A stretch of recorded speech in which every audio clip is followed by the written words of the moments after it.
Welcome to Quick Click, where customers can buy, share, and earn. Meet Sam. Sam owns an e-commerce business that sells athletic shoes and running gear. Sam wants to increase her sales without increasing marketing spend, so she decides to list her products on Quick Click. On Quick Click, her loyal customers can get paid for sharing her products with their friends. Sam uploads her products to the marketplace, just like she would on Amazon or Shopify. Meet Laura. Laura is in the market for a new pair of shoes and comes across Sam's brand on the Quick Click marketplace. Laura is able to purchase the shoes and check out like she would on any other e-commerce site. After purchasing, Laura receives a unique Quick Link that she can share with friends to begin earning quick cash. Her friend Jessica opens Laura's Quick Link on her phone and purchases the pair of shoes. Because Jessica purchases using Laura's Quick Link, Laura receives quick cash in her account.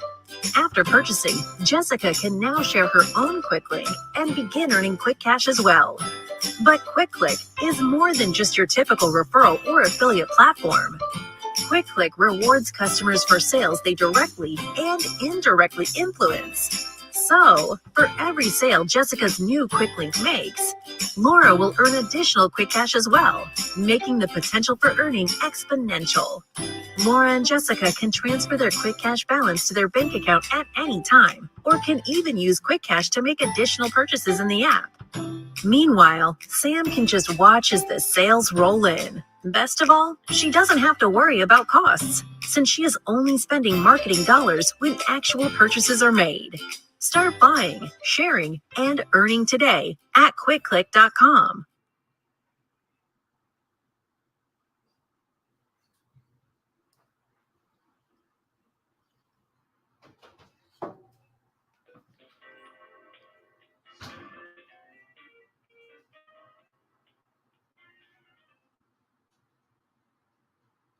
Welcome to Quick Click, where customers can buy, share, and earn. Meet Sam. Sam owns an e-commerce business that sells athletic shoes and running gear.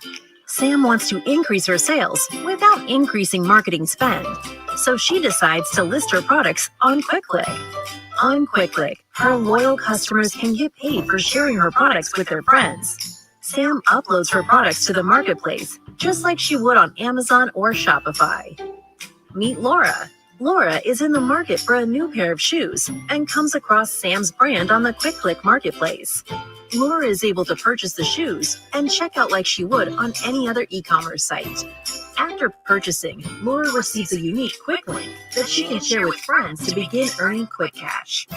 Her friend Jessica opens Laura's Quick Link on her phone and purchases the pair of shoes. Because Jessica purchases using Laura's Quick Link, Laura receives quick cash in her account. After purchasing, Jessica can now share her own Quick Link and begin earning quick cash as well. But Quick Click is more than just your typical referral or affiliate platform. Quick Click rewards customers for sales they directly and indirectly influence. So, for every sale Jessica's new Quick Link makes, Laura will earn additional quick cash as well, making the potential for earning exponential. Laura and Jessica can transfer their quick cash balance to their bank account at any time, or can even use quick cash to make additional purchases in the app. Meanwhile, Sam can just watch as the sales roll in. Best of all, she doesn't have to worry about costs, since she is only spending marketing dollars when actual purchases are made. Start buying, sharing, and earning today at quickclick.com.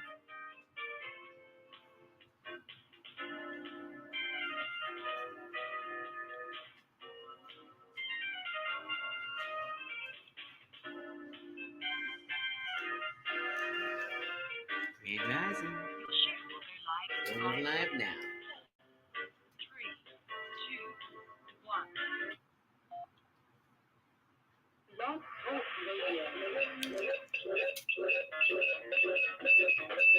Women have the power to transform this world. We can end crime and violence if we all agree to do one thing. Share.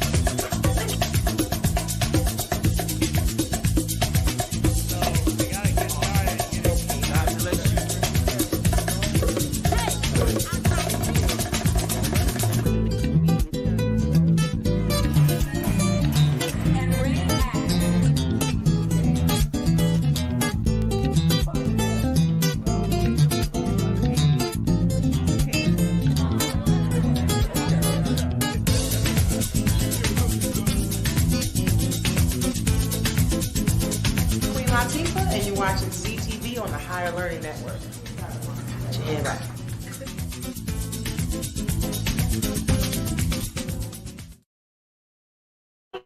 Call in 515-05-9325 and participate in this daily think tank as we examine the challenges we face and develop solutions that restore peace and harmony. We are global transformers, changing the world from the way it is to the way it should be. We are one. Wherever we live on this earth, we are one human family. The Female Solution, global radio TV show, invites you to an invigorating conversation with our team of hosts Monday through Friday, 7 a.m. to 9 a.m. Central Time. Start your week with Monday Morning Mindfulness with ZeldaSpeaks. Tuesdays, Self-Care with Jody Sudan.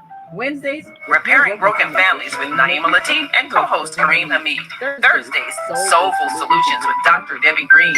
And Fridays, Health and Wellbeing with Beata.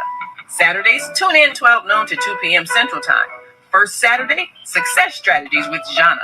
Second Saturday, Wendy Williams Esquire on relationships. Third Saturday, Move Around with Deborah. And fourth Saturday, Wisdom with Mama D. Join us Sundays, 7 p.m. to 9 p.m. Central Time for Soul Purpose Healing with Beata. Call in and comment 515-605-9325. Press 1 to speak to the host and be a part of the solution.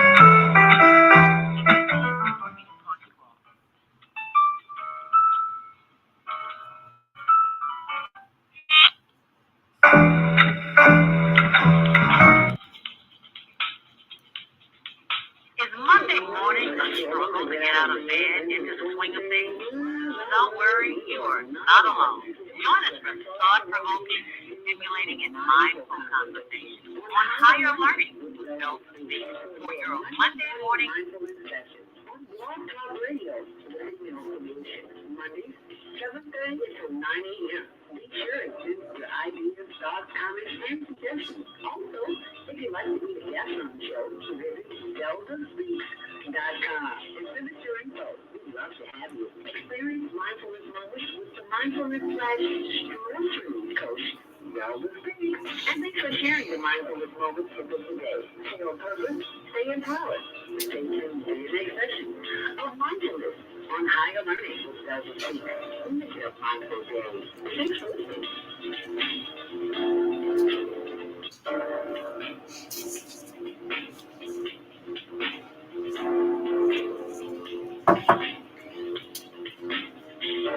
Grand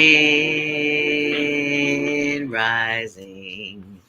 And thank you so much for joining me this morning. Welcome to Monday Morning Mindfulness. I'm your host, ZeldaSpeaks. And we're just here to make your day better, brighter, more lovelier. So thank you for joining me. And thank you for sharing this video this morning from whatever country you're looking at it from, or city, state, municipal, doesn't matter. But thank you for joining us. Welcome to Monday Morning Mindfulness. It is Monday, August 22nd, 2022. How about that? For those who are number people, and which I am not, I know it has some significance, and I'm sure you'll call in and tell us. 8/22/22.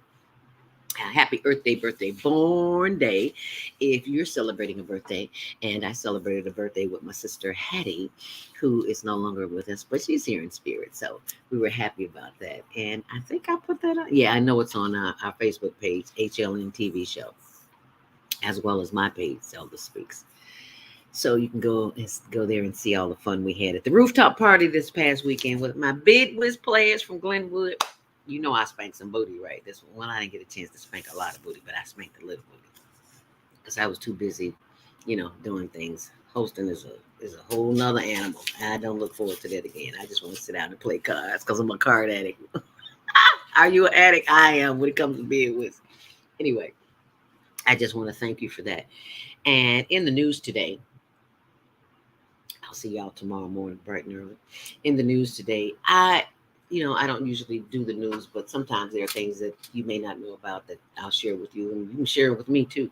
But I love the fact that I saw the tech spam is on the rise this morning to the tune of $12 billion, not million, $billion. And I get them all the time. I know you do too. But this is the one thing I've learned to do. is I post them online as a scam alert. Don't text it. I mean, don't respond to it. Do not don't say stop. Just delete it, because anything you do, they can get in your phone and do what they need to do. So just you be sure and share that with somebody. So, oh, and they also said to send it to your carrier. Mine is T-Mobile. Can't stand it, but anyway, not T-Mobile, Verizon, Sprint. They all full of shit. I'm sorry, but you know what I mean.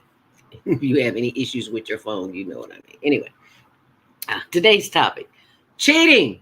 Why do I stay? Not me. I am not Wendy Williams. I am not going through that. I'm just telling you the name of the show today. Cheating. Why do I stay?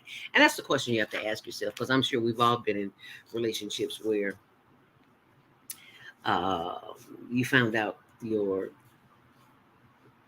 beloved was being beloved to someone else.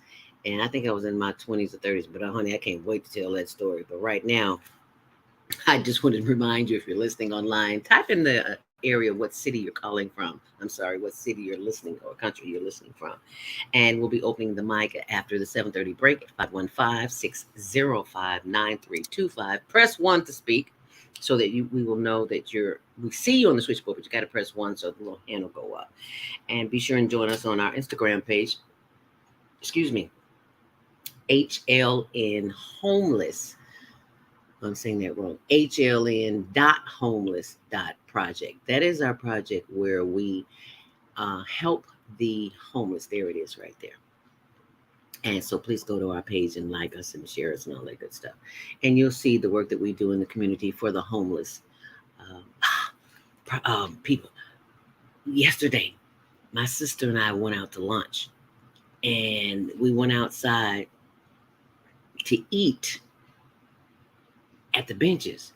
And as we're walking out the door, I see this little guy, little white guy, looks like my brother. And I was like, Vivian, you see him? She was like, oh yeah, I see him too. I had to say something to him, because I was like, look, I got a little brother. You look just like him. So I showed him. Then he and his father came over. He was Italian. It was so funny. That I didn't take a picture of him. But it just took me back there. Anyway, I digress. I do that sometimes. Anyway, HLN Homeless Project. So be sure and check that out. Be sure and check out our YouTube channel too, and subscribe while you're there. Higher Learning TV show. And be sure and check out my blog, because that's where the updates are on Blogspot. I'm sorry, Blogspot. I had to change that. ZeldaSpeaks.wordpress.com. That's where you will find much of the information. Oh, and I didn't tell you about Langston Hughes. And I'll tell you about that after the commercial break. Are you familiar with Langston Hughes, poet? Oh, gosh, it's playing at the Black Ensemble Theater. You have got to see this show. And I'm going to show it to you, too. Because Black Ensemble Theater is at, where's it at? 4450 North Clark Street. And I love going there because it's all about the history of our culture and our people. And it is called My Brother Langston.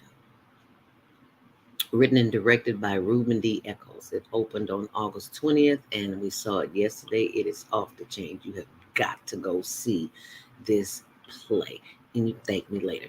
And I'll be posting updates on my blog, ZeldaSpeaks.wordpress.com, so that you can see. And if you don't know who Langston Hughes is, you know who Maya Angelou is. Well, Maya Angelou is my favorite female poet, and Langston Hughes comes in number 2. And these are just some other shows that are playing. Sex in the Summer in the City and Blue Heaven. There's just a ton of them. So all that information is on my blog. So you go, be sure and go there and check it out. You'll be glad you did. As we take a look at the traffic, because I know just in case somebody's headed out and about today, you might want to know a little bit of what's going on, a little chaos and confusion, Monday morning madness on the highways. Mostly sunny, high in the 80s today, and down to the 70s tonight. But right about now, is sponsored by Karen Kelly of itext.com. You can go to right there. It's right there on the board for you. If you want to go to the Caribbean, Alaska, Hawaii, Mexico, Vega, wherever you want to go. it's available. And all you have to do is pay trade dollars, not money out of your pocket. You pay dollars that are recognized by the IRS, barter and exchange. That's what this is. So, and tell them Zelda sent you so you can get $100 immediately to go shopping. Compliments of the Higher Learning Network.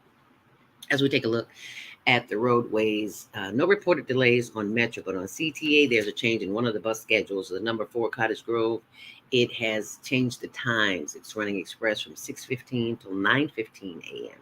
and then again from 2 p.m. until 6 p.m. And it leaves Chicago State University going to Randolph. So you might want to note that if you're going out and about. That's the number 4 Cottage Grove. And you can always go to ctachicago.com and get the information. As we take a look at the Kennedy inbound, it is 28 minutes in, 24 on the reverse. It's tight at Chicago Avenue, also at Montrose and Cumberland. On the Edens inbound, it is 28 in and 21 out. On the Eisenhower, that's another story. It is 31 in and 24 out. On the Stevenson, it's 26 inbound and 21 on the reverse. On the Dan Ryan, your usual delays from 95th to the Loop, it is 21 minutes in and 19 out. On the Bishop Ford, it's 10 and 9 minutes out. On the Borman and Klein Avenue, it's slow from 115th Street, so expect delays on the Bishop Ford. Lakeshore Drive to Sabo Lakeshore Drive, it is 10 minutes in and 9 minutes on the reverse. And that's your traffic and weather, sponsored by Karen Kelly of iTex.com. And if you're looking to go anywhere where we're looking for Deborah Smith is our travel agent on the Female Solution. And we did the Women of Wonder Awards in Miami, Florida. Was it last year or year before? Anyway, we're thinking about going to Jamaica next year in March for the Women of Wonder Awards. And I'm looking at this video. It's on one of my pages. I don't remember flooding going on in Jamaica. And I was like, oh, God. But it was, of course, it was in our neighborhood. It wasn't in the exclusive resorts. Okay. It just makes you wonder. Anyway, so I wanted to share that with you. But now it's time for your Monday morning mindfulness meditations inspiration, and then your inspiration. And today it comes from Mike House, as it always does. And today it says, I will heal you. In 2 Kings 20 and 15, Isaiah stated, at this is what the Lord, the God of your father David, says. I have heard your prayer. I have heard your prayer and seen your tears, and I will heal you. As God as will to heal is also explicit in Luke chapter 5, where Jesus was asked to heal the leper of his affliction, and he did. Jesus' power to heal came from God, and this power will not change. Healing took place then, and healing can take place now. It is God's will for your healing. Have faith not only in Jesus, a demonstrable power, and your ability to heal, but also in your God as willingness and compassion to heal. Psalm 103, 2 and 3 says, bless the Lord, O my soul, and forget not all his benefits, who healeth all thy diseases. Notice that the psalm says all diseases, not some. God hasn't changed and is still saying today, I will heal and restore your life, world, and affairs. Depend on me, and I will heal you. So says the Lord. And that, ladies and gentlemen, is your Monday morning mindful inspiration given to you from Mike House. Who is Mike House, Zelda? Excuse me, Googling. And you can get on this list too, but the only thing is you cannot respond. Too many people on the list, and the beings will be going backwards and forwards and backwards and forwards. Don't nobody want to hear that all day. I know I don't want to hear it. After a while, I turn my phone off because I just don't want to. I don't want to hear. I'm trying to get work done. I'm trying to edit the show, Higher Learning Network TV show, which is Tuesdays at 6, Wednesdays at 1 on Channel 19, and always on our YouTube channel. And you see that logo, you'll know you're at the right place. Anyway, it's time for your Monday morning mindfulness meditation. You know what that means? It's time to get quiet, do some listening and some breathing. And that's exactly what we're going to do. So I want you to get comfortable, sit in a place that is comfortable to you and just begin the process of breathing in and breathing out. Is that something you can do? I think it is.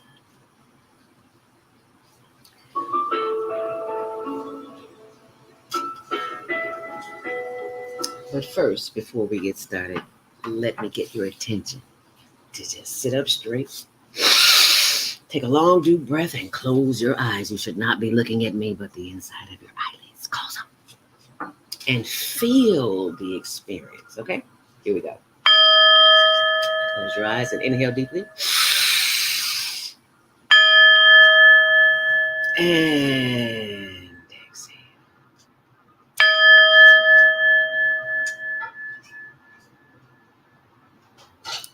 Giving thanks for the quiet that you will experience.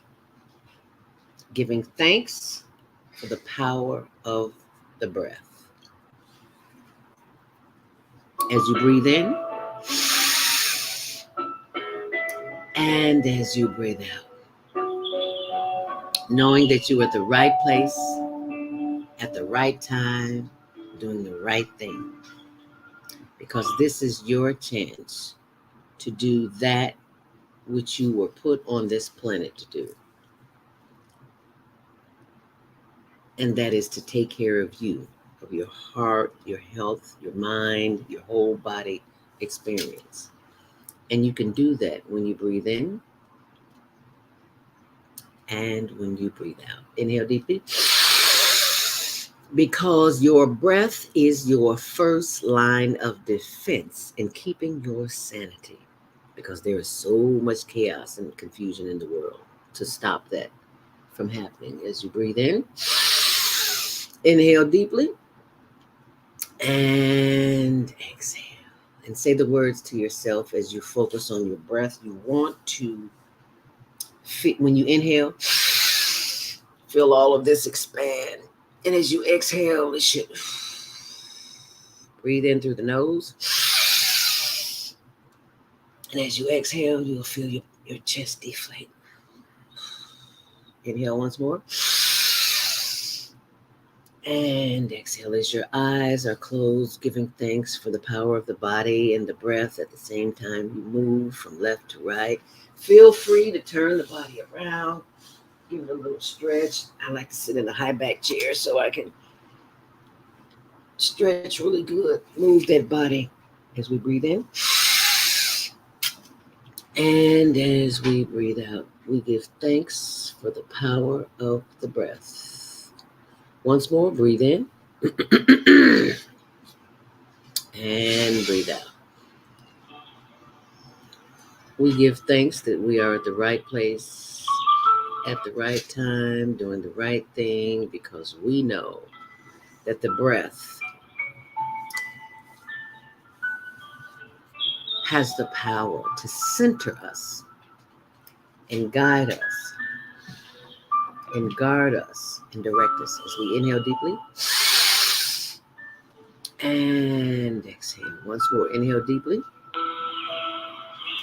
and exhale.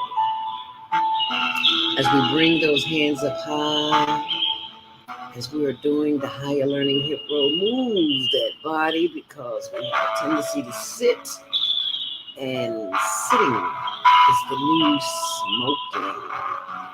We want to move that body. That's why we inhale deeply and exhale. Inhale deeply and exhale. Once more, inhale deeply and exhale, giving thanks for the power of the breath. Someone somewhere is unable to breathe on their own. Someone may have a respirator, a trachea in their throat on a respirator, or just have breathing difficulties. So the fact that you can breathe, you're already ahead of the game. And if you have congestion, it's okay. Drink some good tea. I'll tell you about some teas. Some Muline tea, Mulein tea, or email me. Inhale deeply And exhale as we give thanks for the power and the energy of the breath as it moves up from the top of our head as we inhale deeply. And as we exhale, it moves down through the forehead and the face and the chin and lands on the shoulders. That's why we rotate those shoulders, give it a little movement back and forward. Inhale deeply. And as we exhale, sending love, light, and energy down through the chest, the solar plexus, and the back, and the sides, and the hips. We give thanks as we inhale deeply. Sending more love, light, and energy down through the thighs, and the knees, and the legs, and the ankles, and the arches, and the insteps. Sending more love and light and energy as we breathe in. Sending more love, light, and energy down to the tips, the toes, as we wiggle those toes. Sending that energy back up through the toes, through the feet, and the ankles, and the arches. As we breathe in. Bringing more love and light and energy through the breath, back up through the legs and the knees. Oh, yes, I got skaters' knees. Got to rub those knees, honey. Love me some knee therapy. I learned in some of my girls at the skating rink have knee issues too, and I tell them, honey, start getting some therapy. It will make a difference. You do not have to walk around stiff. I love me some therapy. You will too. You'll be able to appreciate it when you get a little older. As we breathe in, and as we breathe out, breathe in once more. Bringing that breath back up through the thighs and the hips, and the back and the buttocks, and the chest, and the arms, and we spread the arms as we breathe in, and as we breathe in, and as we breathe out. Taking long, deep breaths as we breathe in. Bring that energy of the breath back up through the shoulders and the neck and the face and back to the top of the head as we give thanks for the power of the breath. And as we take one long, last, deep inhale deeply. And turn the head to the left as far as you possibly can, feeling a stretch in the right side of the neck. And exhale. Inhale deeply. And as you exhale, turn your head to the right so that you can feel the stretch on the left side of your neck.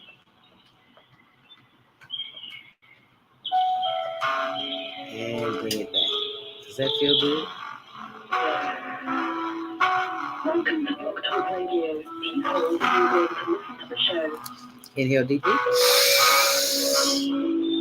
And exhale. Continue to breathe in and to breathe out, giving thanks for the power of the breath and the fact that you can even hear this morning. As we inhale deeply and exhale, we give thanks that we're at the right place at the right time doing the right thing. What a wonderful place to be, alive and well. Inhale once more. And exhale. And this is something that you can try on your own every single day when you are tested, because you will be tested. Someone will always trigger you and want to take you there with their garbage or nonsense or chaos and confusion. When you simply look at them, do not react. You respond by simply doing this. And just start taking deep breaths.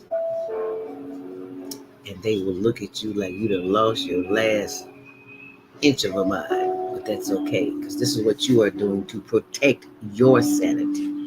As you breathe in and as you breathe out. It doesn't take 5 minutes, 10 minutes, or 15 minutes. It can take 5 seconds, because I promise you, they will think that you are on another level, in which you will be on another level. And that's something that you can do anytime, day or night. So start practicing, because you will be challenged, I promise you.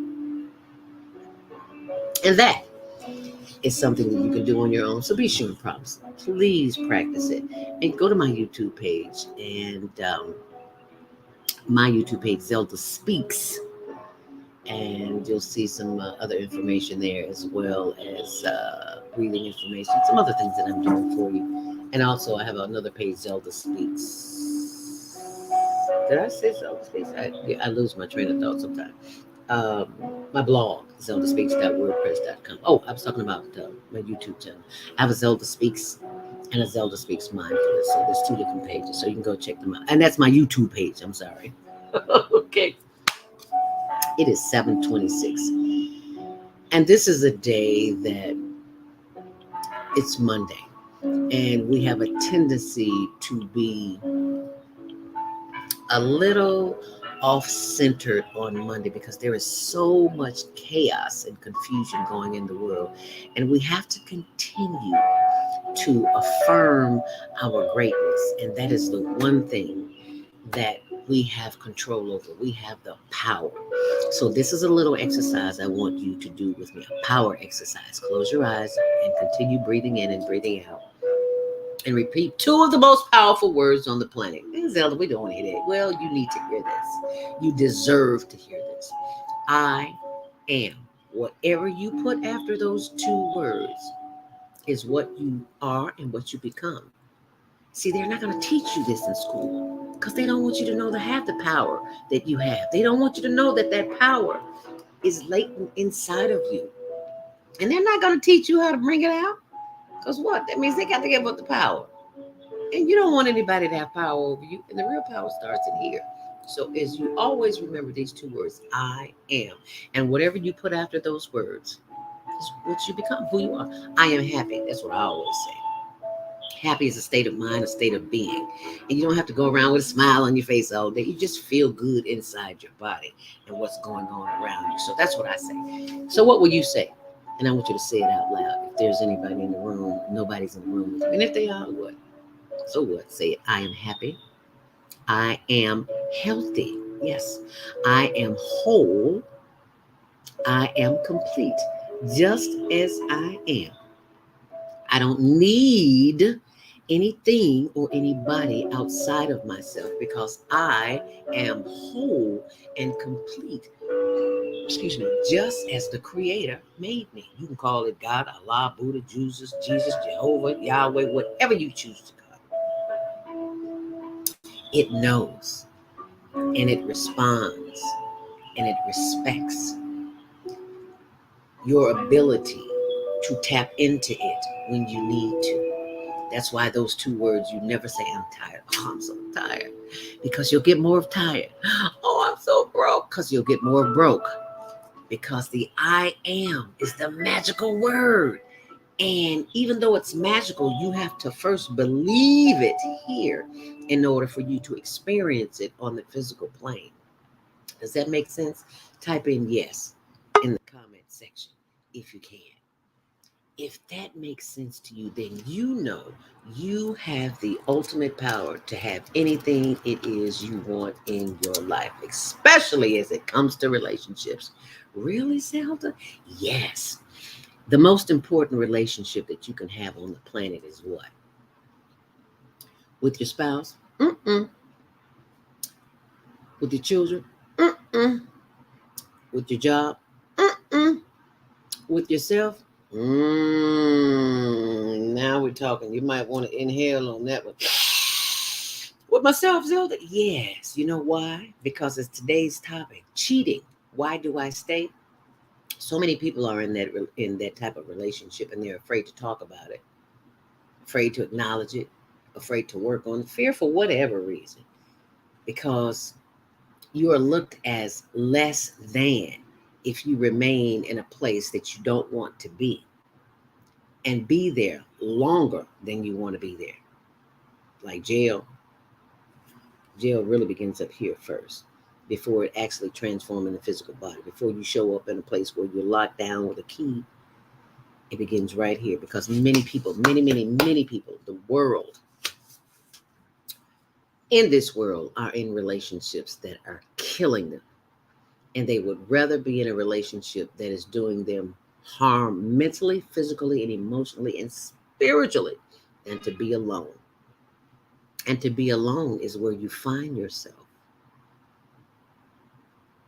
To be alone is to be at one with self. And see, they teach us to keep this on, to keep the radio on, to keep the TV on, to keep all of that state stuff on 24/7. Remember, TV used to go off, if you're old enough, TV used to go off at midnight. Now TV is on 24/7 and you got 9,000 channels. What does that tell you? They want to keep you occupied. So you don't know who you are. And you go off at a moment's notice. But you don't have to do that anymore. Because now that you know better, you can do better. So I hope that you will share this information with someone, because this is the kind of information that will keep you in times of chaos and confusion. And my sister Vieta Robinson says, Grand Rising Queen, yes, much needed conversation, Greg. Yes, relationship with self, because we're always looking for a relationship out there. Honey. The number one relationship is right here. And we're afraid to get quiet, afraid to sit in a quiet space, in a quiet place. Go sit under a tree. Zelda, what do you own these trees again? Because that's where the energy from the universe is guiding you and guarding you and directing you. I know you heard about my story about trees. Go to my blog, ZeldaSpeaks.wordpress.com. It's way down there, but it's there. I had the most amazing experience of my life when we went to the Women of Wonder Awards, where I'm walking down the street and trees are just talking to me. Not verbally, but I'm listening to things that I need to know in my life.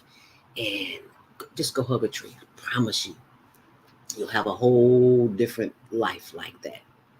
How do you know, Zelda? Because, baby, that's what I do. And I invite you to do the same. So thank you so very much. So be sure and share this video with someone. You'll be glad you did. I promise you'll be glad you did. And right now, it is 7:30. It is time for our first commercial break. And when we come back, our executive producer, Naima Latif, will be joining us here on The Female Solution. And we will be talking about cheating. Why am I staying? Never. Every day, thousands of our residents leave Chicago to shop in Indiana. Jobs are being lost and businesses are relocated. Let's find a way to lower our taxes to encourage residents to continue living and shopping in our city.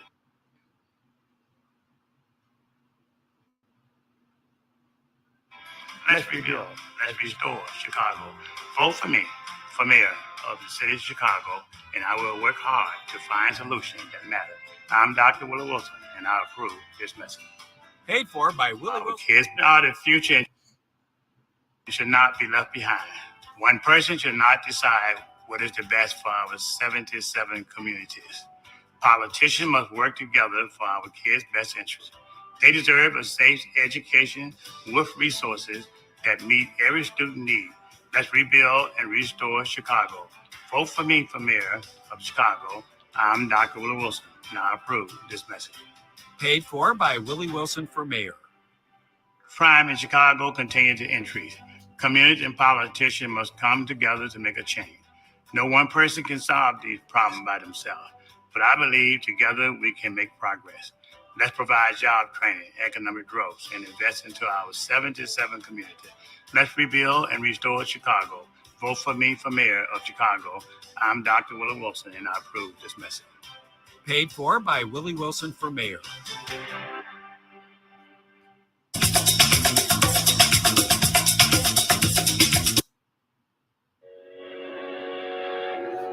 What if you could live to be 120 years old and remain active, healthy, alert, and vibrant? Our bodies are made up of cells that are constantly rejuvenating. So if we take proper care of ourselves, we can literally defy aging. Join us every Tuesday from 7 a.m. to 9 a.m. Central Standard Time to learn about self-care from John Essentials on the Female Solution Blog Talk Radio Show. Learn how to help your body and your cells feel rejuvenated each day through proper nutrition, sleep, frequency medicine, and many unconventional methods goddess of self-care. I'm Judy Susan. Join me and my amazing guests by calling in at 515-605-9325 and press 1 to speak. We'll help you achieve a breakthrough in your health today. The Female Solution Global Radio TV Show invites you to an invigorating conversation with our team of hosts Monday through Friday, 7 a.m. to 9 a.m. Central Time.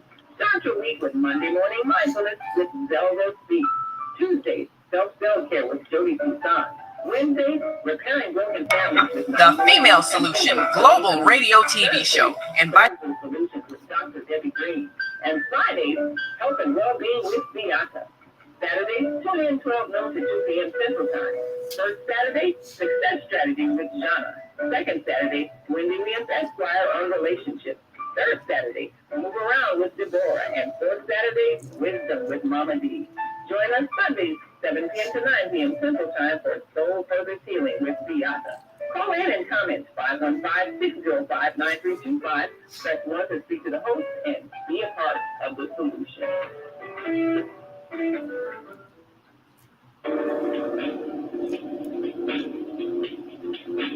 Monday morning a struggle to get out of bed into the swing of things?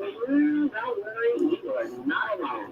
Join us for thought-provoking, stimulating, and mindful conversations on how you're learning with ZeldaSpeaks. Your Monday morning mindfulness session on Blog Talk Radio, Radio Solution, Mondays, 7:30 to 9 a.m. Be sure to include your ideas, thoughts, comments, and suggestions. Also, if you'd like to be a guest on the show, visit ZeldaSpeaks.com and visit your info. We'd love to have you. Experience mindfulness moments with the Mindfulness/Stress Coach, ZeldaSpeaks. And thanks for sharing the mindfulness moments with us today. Stay on purpose, stay empowered. Stay tuned to today's session of mindfulness on higher learning with ZeldaSpeaks. Make it a mindful day. Thanks for listening.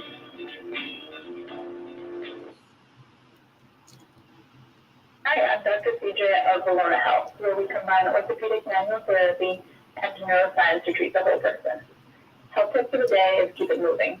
Doesn't matter how, just keep it moving, doing something you enjoy. Walking, dancing, rolling on the floor with your dogs or kids, really anything. The body craves movement to keep its bones, joints, and muscles happy.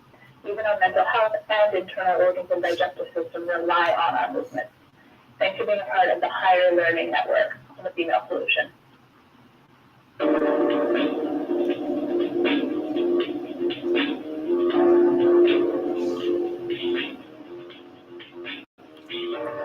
And thank you for joining us back here on the Female Solution. Welcome to Monday Morning Mindfulness. I'm your host, ZeldaSpeaks, and I am being joined by our executive producer of the show, Naima Latif. Hey, welcome to the show, my sister. Grand Rising. Yes, Grand Rising to you. And I'm so excited to be a part of this discussion this morning. I'm sure it's going to be a great one. I love your hair. Thank you. Are those cowrie shells? These are these little these little bead things you can actually like sort of clip them on. Yes. Yeah. Beautiful. I love it. I got one somewhere. Yeah. I got one. Yeah. I like that. I love that. Yeah. Being good to yourself first thing in the morning. I love it, honey. There's nothing like it, because people will look at you crazy and you just look right back at them and go.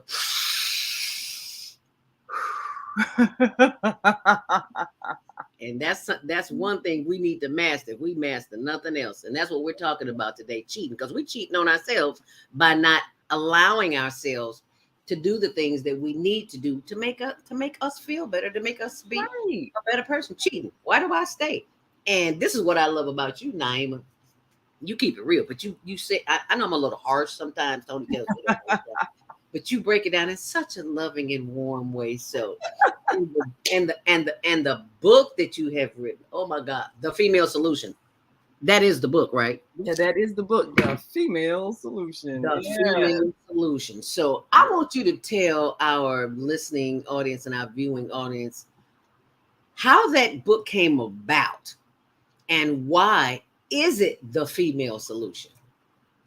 One of the things that motivated me to write this book was when I was teaching school. I was working with Betty Shabazz International Charter School, and then they developed two other branches as well. Another grammar school, Barbara Sizemore Academy, and then DuSable Leadership Academy, the high school. And so I was like the resident substitute. I taught all the classes. Whenever a teacher was absent, I was the person that they sent in. So I taught everything from kindergarten to Wow. upper grade, which was a fun experience for me. But I kept seeing a pattern in the children that were disruptive, upset, fighting all the time. And I would take them aside and ask them what was happening. And always, or too many times, the issue was something happening at home that they were upset about. The parents were splitting up. And 9 times out of 10, it had to do with the mother being angry because the father had cheated. Oh, wow. And I had an assignment for, I think it was my sophomore English class one year, for them to write a letter to the person who had made them the most angry, expressing what they had never been able to say. And out of like 5 classes, which, averaged about 20 classes, which was, roughly about 100 students, I would say 70% of them wrote those angry letters to their fathers. Oh. And they were angry because they saw how it hurt their mothers and how their mothers had to struggle. Wow. This is crazy. Wow. I had situations in my first, second, and third grade classes where a student was disruptive, and I would, take them aside, see what's going on, and it would be, again, some kind of fight between the parents because somebody was seeing somebody else. Now, and I'm not picking on the men, because one situation, it was the father who was angry because the mother was seeing someone else, and he came in and got violent, and they had a whole thing that had happened in their household, and police had to be called and everything. And so I'm looking at this relationship thing, and I say, there is something that we got to address. And there's a hostility between men and women that has to do with our relationships, our commitment to relationships, and our anger at each other when a relationship ends, but we're not seeing how it affects the children. And it's really all about the children. If you don't get that right, then nothing else in your society is going to go right. Right now, we got all kind of problems because we got children that are coming out of these dysfunctional, broken, hostile, domestically violent homes, and they're bringing that violence out into the streets and infecting everybody else. So now people are afraid to even come out of their houses. We can't live like this. And it starts with us fixing our relationships. And of course, as you said, it starts with the relationship with yourself. What do you feel about yourself? But I really felt like, as women, because we teach whatever the culture is. We manifest whatever the belief is about how things should be in our homes. We let our children see, the relationship between ourselves and their fathers. We establish how they're supposed to treat each other as siblings. 9 times out of 10, we're more of the disciplinarian in terms of setting the rules. And we more or less establish the atmosphere in the house. So we have the greater power to affect change when it comes to what we're teaching the children in terms of ethics and values and how to treat each other. But if we're not being treated well in the household, then that's what we're teaching the children, that it's okay to treat a woman badly. So, like you say, you have to respect yourself. In writing this book, I did just a whole research on a lot of different cultures and relationships and belief systems. And then I looked at the animal kingdom. And they seem to have it all together. I mean, however they form their families, it's not a conflict. There's only, and this is interesting, there's only 2 species on the whole planet where there's acts of rape and fighting over nothing, just killing and raiding other people's communities. Only two species do that, and that is human beings and chimpanzees. Wow. So in looking at that, I said, what is it that we're not understanding about how you form a family and a community and keep it harmonious? How are we not understanding that? And why do we have these conflicts over our relationships? I mean, we got all kinds of things. We got laws, we got rituals, we got the religious community that wants to say, okay, you got to say some vows before the religious leaders and the community to show God that you're going to be with this person. You got the law where you got to sign a document and have a license to be married. You got all these different things, and still we can't stay together. And the animals who ain't got none of this, Okay. organized and have their wonderful families. And I think it might have been Viada's show where we talked about the penguin communities, how beautiful they do every year. They take turns.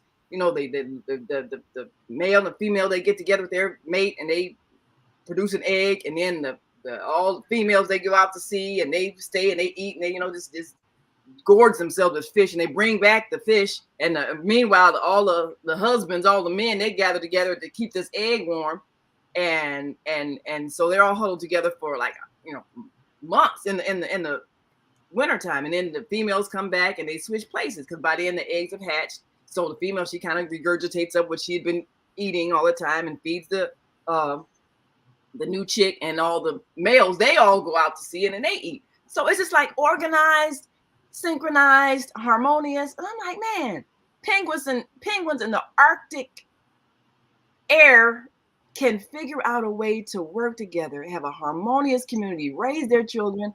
How come we can't do that as human beings? Thank you.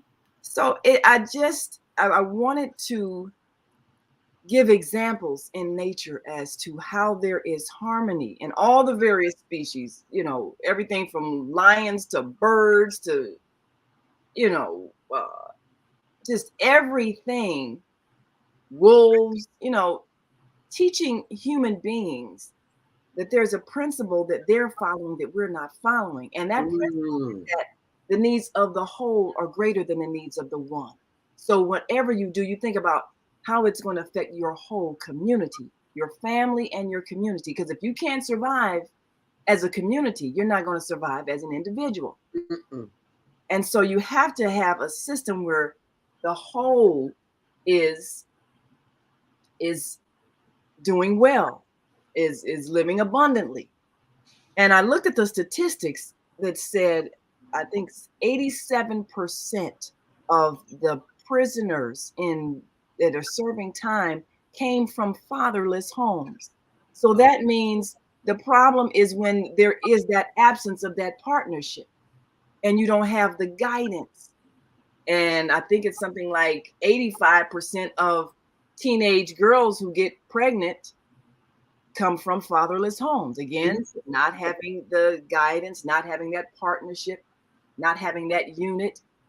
And when you don't have that and you don't have the community support, you don't have a way that you can have someone look after your child. Well, we see the results. When you got 14-year-olds carjacking people at gunpoint, we did something wrong. And we got to look at what are we not doing. The reason why our children have come back to be our enemies that we have to fear, and our communities have fallen apart. So until we can pull that family unit back together, we can't fix none of this. I don't care how many police we call. I don't care how many jail sentences we sentence people to. We can't fix this until we fix that family. And we can't fix the family until we fix what's inside of us. All right now. So it isn't just the women who are violating the agreement to be family, or men who are violating the agreement to be family. It's we as individuals who are not respecting ourselves enough to respect them. And respect means a whole lot. It means I value you the way I value myself. I value myself.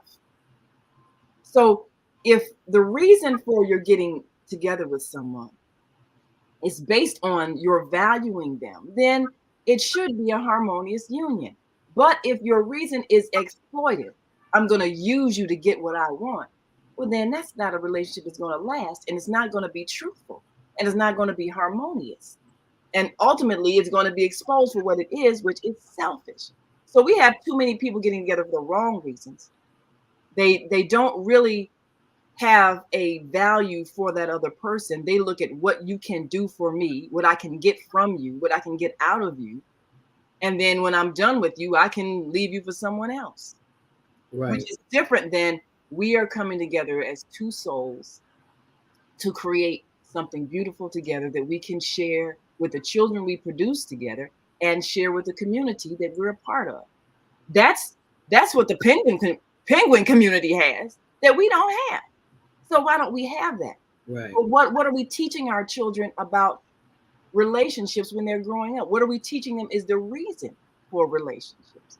And during one of our couple of our men only discussions with Kareem Hamid, he said, well, what little boys learn from older men is, hey, you get as much sex from as many women as you can. That's the objective. Yep. But when you're taught that, you're not taught, okay, I'm looking for someone who's in harmony with me, who I will develop a love for, who we can form a partnership with, we can create a family together. You're not looking for that. You're looking for how I can get some sex, to make me feel good, to feel like I did something. I'm a man now, and all of that got nothing to do with her feelings, her emotions, her worth as a human being, her soul.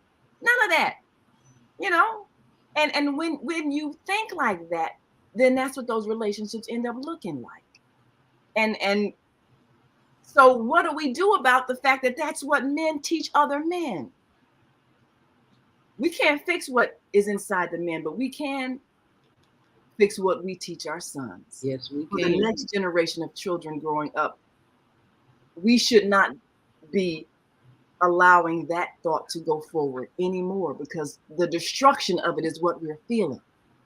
The carjackings, the robberies, the rapes, that is the energy of that non-respect for women.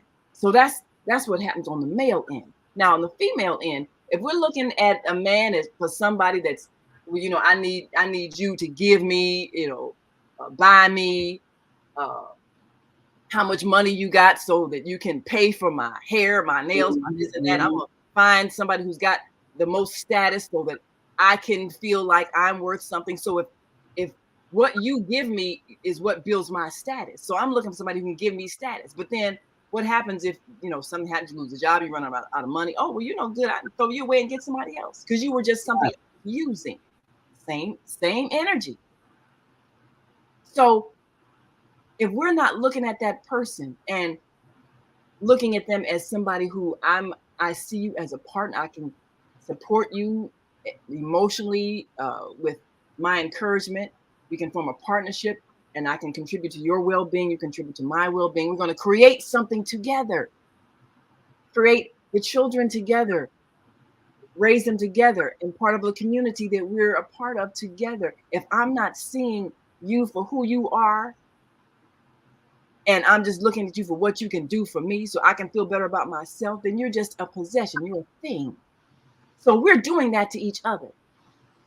And I know we talked about this on somebody's show a couple of days ago. When we were talking about what men do to women. And of course, one of the brothers called in and said, yeah, but I know some women who are out there being players too. So I'm being today because it's not one over the other. It's both of us seeing each other as things for our self-esteem instead of human beings that we value and respect. And that's what the foundation of our relationships have to be based on. Because as long as you see a person that's a thing, well, you use things and you throw them away. Right. So that's how a person feels if you come into a relationship and someone has decided that you no longer have value to me. I'm, ready to move on to something else because I just use you for what you have, or I just use you for how you look, or I just use you what you can do for me. And so that's when you feel cheated. Like I was investing my heart in a relationship with someone who I wanted to build with, and they just saw me as a thing to use or a momentary physical experience, but they didn't care about me. That's what the feeling is. You feel like you've been cheated out of the respect of your humanity. So that's what we look at when we look at repairing our relationships. We have to change how we see each other. We have to change our purpose for getting together with someone. We have to respect ourselves enough to never disrespect another. And that is what has to change. The foundation and the purpose of our relationships has to change. The reason for them have to change so they can be built on love, which means desiring for the well-being of another. I'm so glad you said that, Naima, because you will not believe. Let me tell you how spirit works. So I think you already know that. You know better than I do. At the Black Ensemble Theater yesterday that I went to see the play Langston, my brother Langston, I see these 4 women getting out of a car. They all have these yellow T-shirts on. So a group effort. And I go inside and I'm getting footage for Higher Learning Network TV show. As I'm talking to them, they said, well, wait, we want to bring our father out. And our father is 90 years old, so he's a little slow. And I was like, wow, it's 5 of y'all, and your dad's here too. Come to find out, I got a quick interview with him there on my page, HLN TV show, facebook.com, HLN TV show. And one of the sisters is an infidelity specialist. Wow. How about that? Her name is Tanisha. And hopefully she'll be calling in today. She's texting me now. So hopefully she'll be calling in. That would be great. I was like, wow. I never knew there was such a thing. But the way that you break it down, it just didn't start up here. There's a whole history behind why things are the way they are. So when you ask yourself the question, cheating, why do I stay? It's a whole lot deeper than what you think it is. That's powerful. I just had to share that. Oh yes, I can't wait to hear the infidelity specialist. I didn't know there was such a thing, an infidelity specialist. I guess because there's so much going around that you just don't even think about it. Wow. That's powerful. But for those who are watching, it's 7:58. We got to take a commercial coming up in the next minute or so. I want you to type in what city you're watching from or calling from, and why do you think people stay in a relationships? Because there's a variety of reasons. What would you say, Naima, is what you see as the most prevalent reason of why people stay in a relationship when they know their spouse is cheating? Why do they stay? Well, there's a couple of things that you look at when you decide to marry someone. That is a contract, and that means you're going to be making an investment in that person, just as like they're investing time, money, energy in you. So marriage is different than when you're just dating someone. You're trying to see if there's a compatibility. And you have some people who they can live a lifetime just dating people. They don't plan to form a family and put forth the effort to raise children together, to build something for the society. They ain't looking at that. They're looking, okay, can I get closer to somebody? Can we have sex? And can we have fun together until I get tired of it? That's as far as they see. And that's wow. And that's a choice. So if both people agree that that's all it is, okay, well, that's fine. That's what you got. So in that kind of relationship, you can't call it cheating because there was no agreement that you're going to form a permanent union. You're just having fun together until one of you gets tired of it. That is what you have. And so if you're angry at they decide to have an experience with someone else, well, why? Because that's what you all agreed. You haven't decided you have a future, that you're building something together. You haven't decided that. So you don't own the rights to their emotions or their decision to experience something else with someone else. You just don't, because that's not the agreement that you had. Food for thought. We've got a call on the line, Naima, 407-701. I wonder if that's Tanisha. 407-701, you're live on the Female Solution. Grand Rising. Hi, who's this? Where are you calling from? This is your sister from another mother. Viata. Shalom, my sister. Thank you so much for calling this morning. Yeah, you know what? We got to go to break, so maybe I don't want to get started and have to disrupt. So maybe. Okay. Viata. Yeah, hold on for a second. Let me take a quick break, and we will be right back. So don't go anywhere, and then we'll take your call. Do you want to live in a world without war? Join our global peace movement.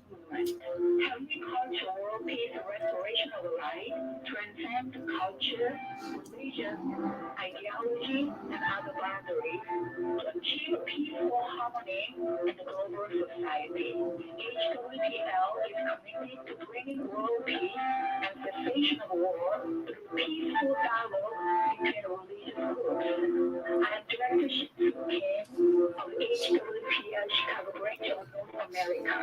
Join us for our next gathering. Call 773-580-1501 and be a part of the movement for world peace. Email us at chicagohwpl@gmail.com. Oh man, God sent the monthly sun bill today. This sunlight is really expensive, especially during this season. I'll probably have to work overtime to pay it. Well, you better pay it on time. We don't want the sun to go out and we're sitting up here all day in the dark. Wouldn't it be terrible if God charged us for sunlight? Well, thank God, the light and heat from the sun is free. So why are we paying such high bills for the energy we use in our homes? Because we don't know how to use solar energy, the free energy from the sun. You can convert your regular home to a solar energy home and save tremendously on your electric bill. Take a look at your electric bill. Wouldn't you like to reduce or possibly even eliminate that cost altogether? Let one of our solar consultants show you how. Call today, 312-849-3456, and schedule a free consultation. That's 312-849-3456. And we are live back here on the Female Solution. I'm your host, ZeldaSpeaks, with the executive producer of the show, Naima Latif, and we are joined by our sister of the microphone, Viata Robinson, my sister from another mister, who's joining the conversation. Why? Why do I stay cheating? Why do I stay? Why am I in this relationship? Ask yourself the question. Take it away, Viata. Seems to be extreme, the frustration. Yeah. The frustration that women or men are having either internally or expressing it outward, which doesn't even happen sometimes, most of it's inside. But my experience is I've had a lot of relationships with men. I'm not ashamed of it. It's what it was because of the lack of intimacy with my mother and father at a young age. I look at that as part of the reason. I'm not making excuses, but I look at the type of relationship I had with my parents is what drove me to have relationships with men, married or not, when I was young or older, whatever.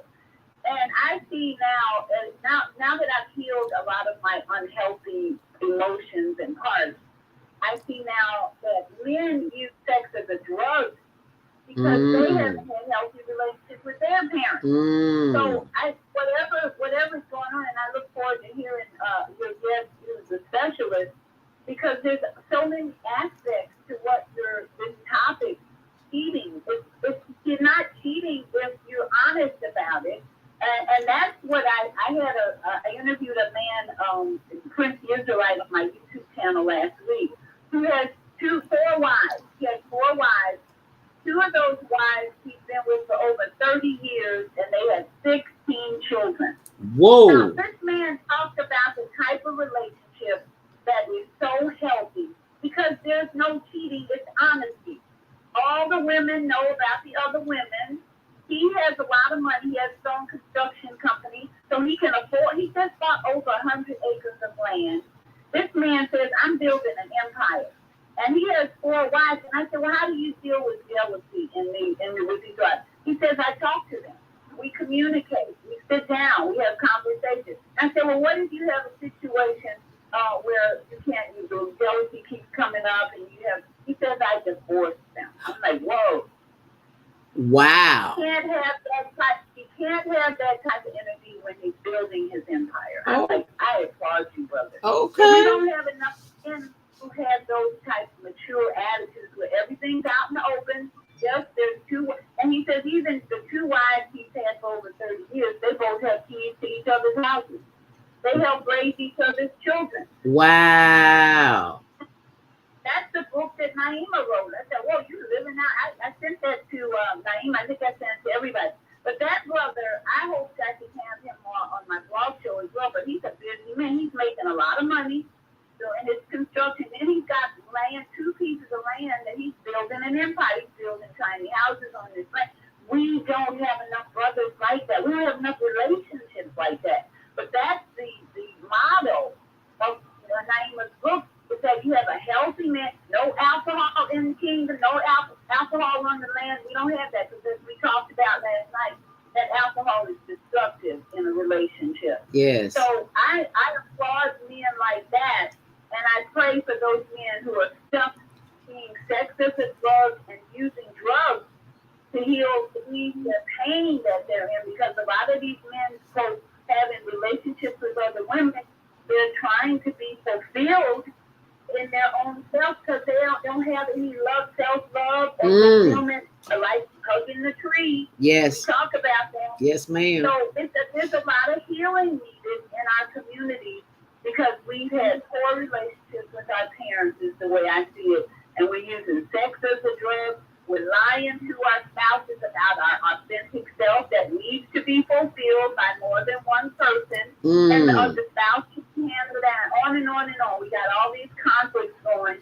because we have not healed the traumas in our childhood. So thank you, Zelda and Naima, for this discussion because we haven't healed yet.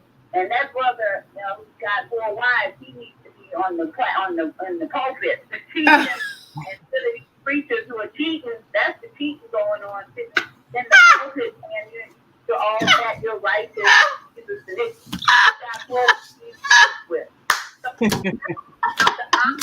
Let's talk about being honest at least. Okay. And healing our childhood traumas. That's what I am. Thank you. I know that's right. Healing them childhood traumas because we sure got them. Thank you, Viata. Oh my goodness. And Viata also is spelled VIYAH. So you just got to change the H, put it behind the first A. Okay. Say that again, please, while I take this call. Spell it again. VIYAHTA. VIYAHTA. Yes. I got it right. Okay. Yeah. All right. Next time she talks, I'll pull it up there. Thank you so much. Let's go to the phone lines. Your line is still open, Viata. 773-737. You are live on the Female Solution Grand Rising. What's your name? Where you calling from? And what's your comment as it relates to cheating? Why do I stay? Well, hallelujah, greetings, global transformers. Hey, Mama D! Yes, wisdom with Mama D, and I hope everyone tunes in on this Sabbath day. The Daima hooks me up. Oh, yeah. From 12 to 2 p.m., we're going to be discussing overcoming hate, this healing, because August 28, 1988, we, as myself, as founding president of Global Committee commemorating King Days, we wanted to honor Dr. King for having brought open housing to Chicago in 1966. And he was stoned in Market Park after their cars were set afire and he was pushed into the lagoon, forcing the Black Keystone Nation as one of the groups that protect them because the police would not protect them. They had to go past the Nazi headquarters. So anyway, we wanted to thank him. It's 22 years later. We wanted to go to the park and thank him, but we could not do it without 1,000 police. And the skinheads, the Nazis, and the Ku Klux Klan, they all showed up. And I got death threats. You go to Marquette Park, you will die, etc., etc. So one of the things that we'll plan to do is set up the banner that I brought back from Ghana, which is 23 and a half feet long. Also, having a bebop bop and hip hop dance contest because we're all connected. And we have people share my birthday cake. Yeah. Happy Earth Day, birthday, born day. Happy Earth Day, birthday. Happy birthday, born day. Birthday, and happy birthday to your mother who birthed you. Born day. Yeah, happy born day to you. If you say Earth Day is missing, the point is nobody can live forever. And when you come, the problem is you are alive inside of your mother's body. She shared her food, her air, and her water with you, and that is why you should share with others. That is how. Oh, I like that. Sharing, yes. And I was trying to teach my preschool ages about sharing. But the point is, if we got that first relationship straight, with proper respect for your mother, you wouldn't have any domestic violence issues with any other women in your life. But women have been beaten down so much until they give credit to a bird. They say a soap launcher. They give credit to a vegetable. Wow. They say you were fountain as a sex fact. But the truth is, enter into this world on a true foot.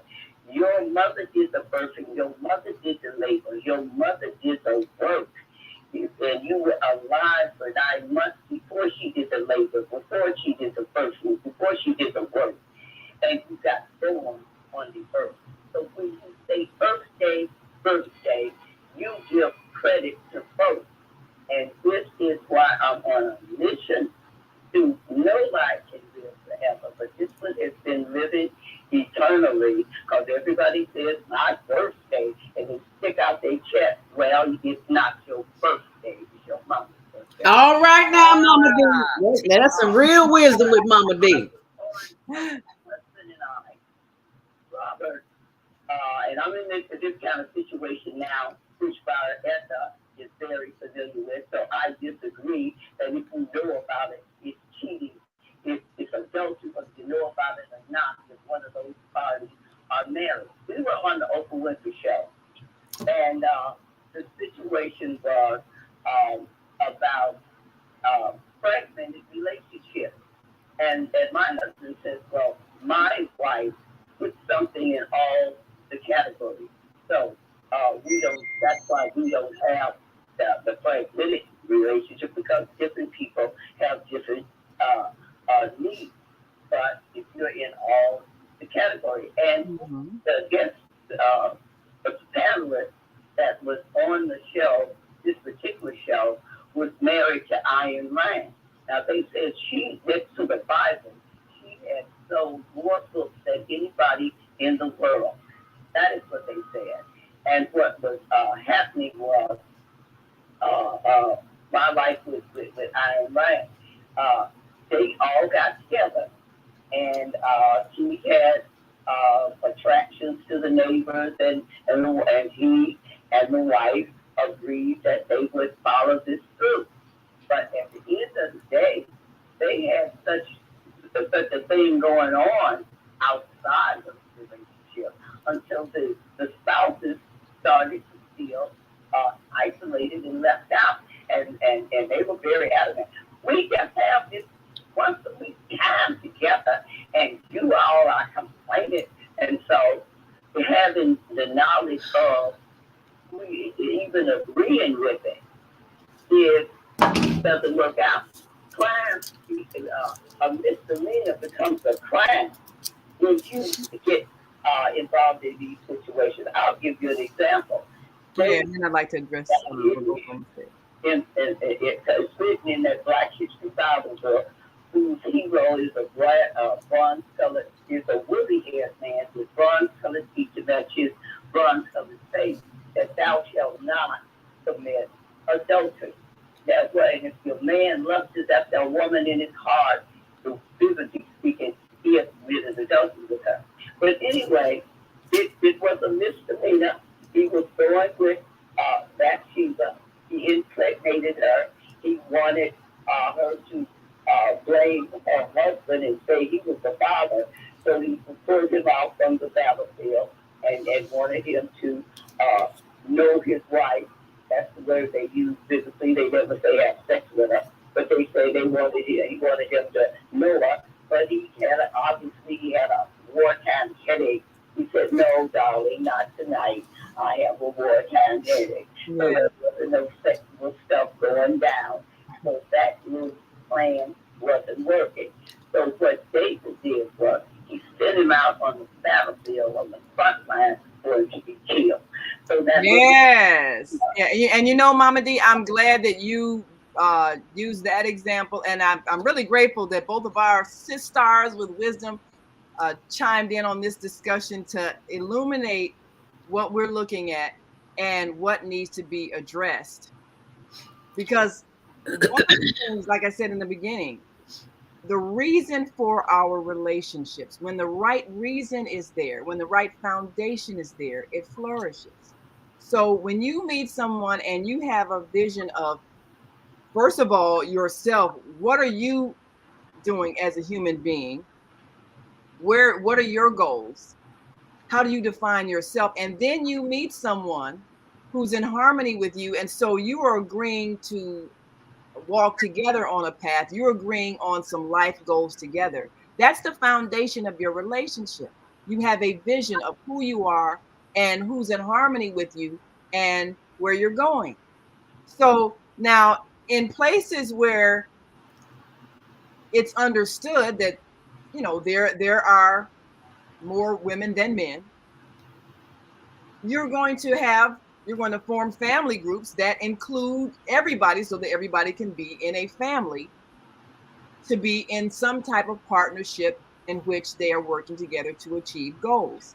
And like I point out in the book, The Female Solution, in the animal kingdom, where the ratio of male to female is greater females than males, well, then the family groups that they form will have more females than males, such as prides of lions and so forth. But there is a family goal that everybody's participating in.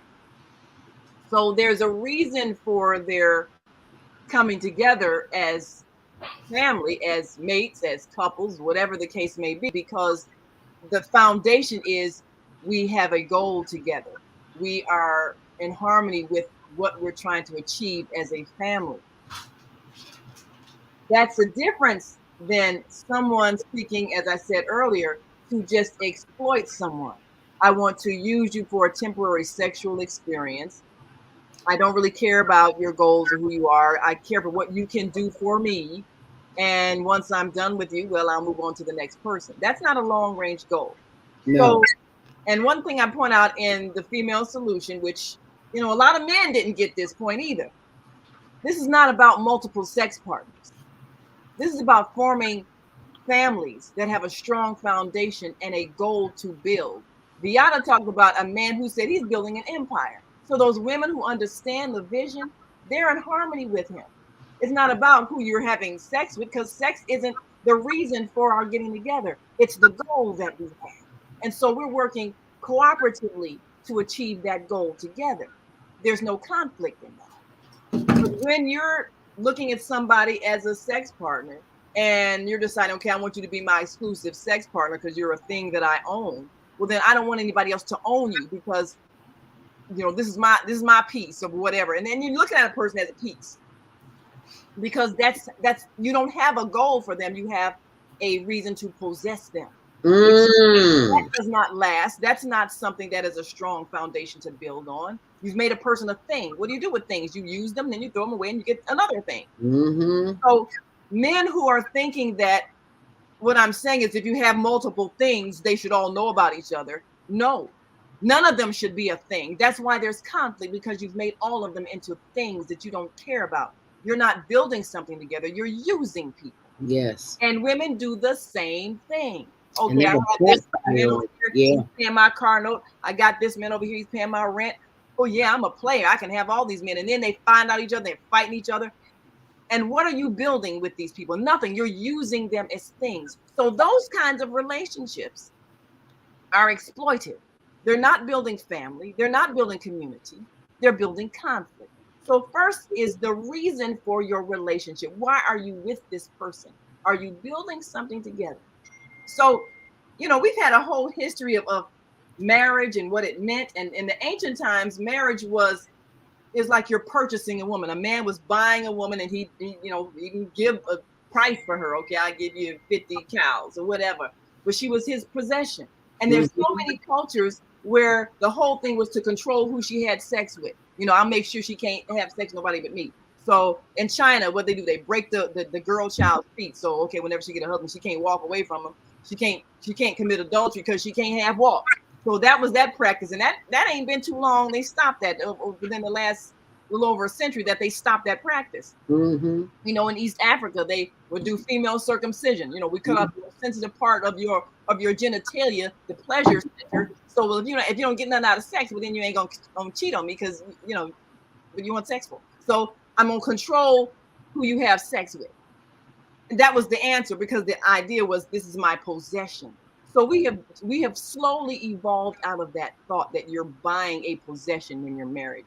We're now evolving to the higher consciousness that this is a partnership. We're agreeing to establish a goal together. That's the purpose. I don't own you. You don't own me. We're working together in a mutually beneficial, respectful partnership.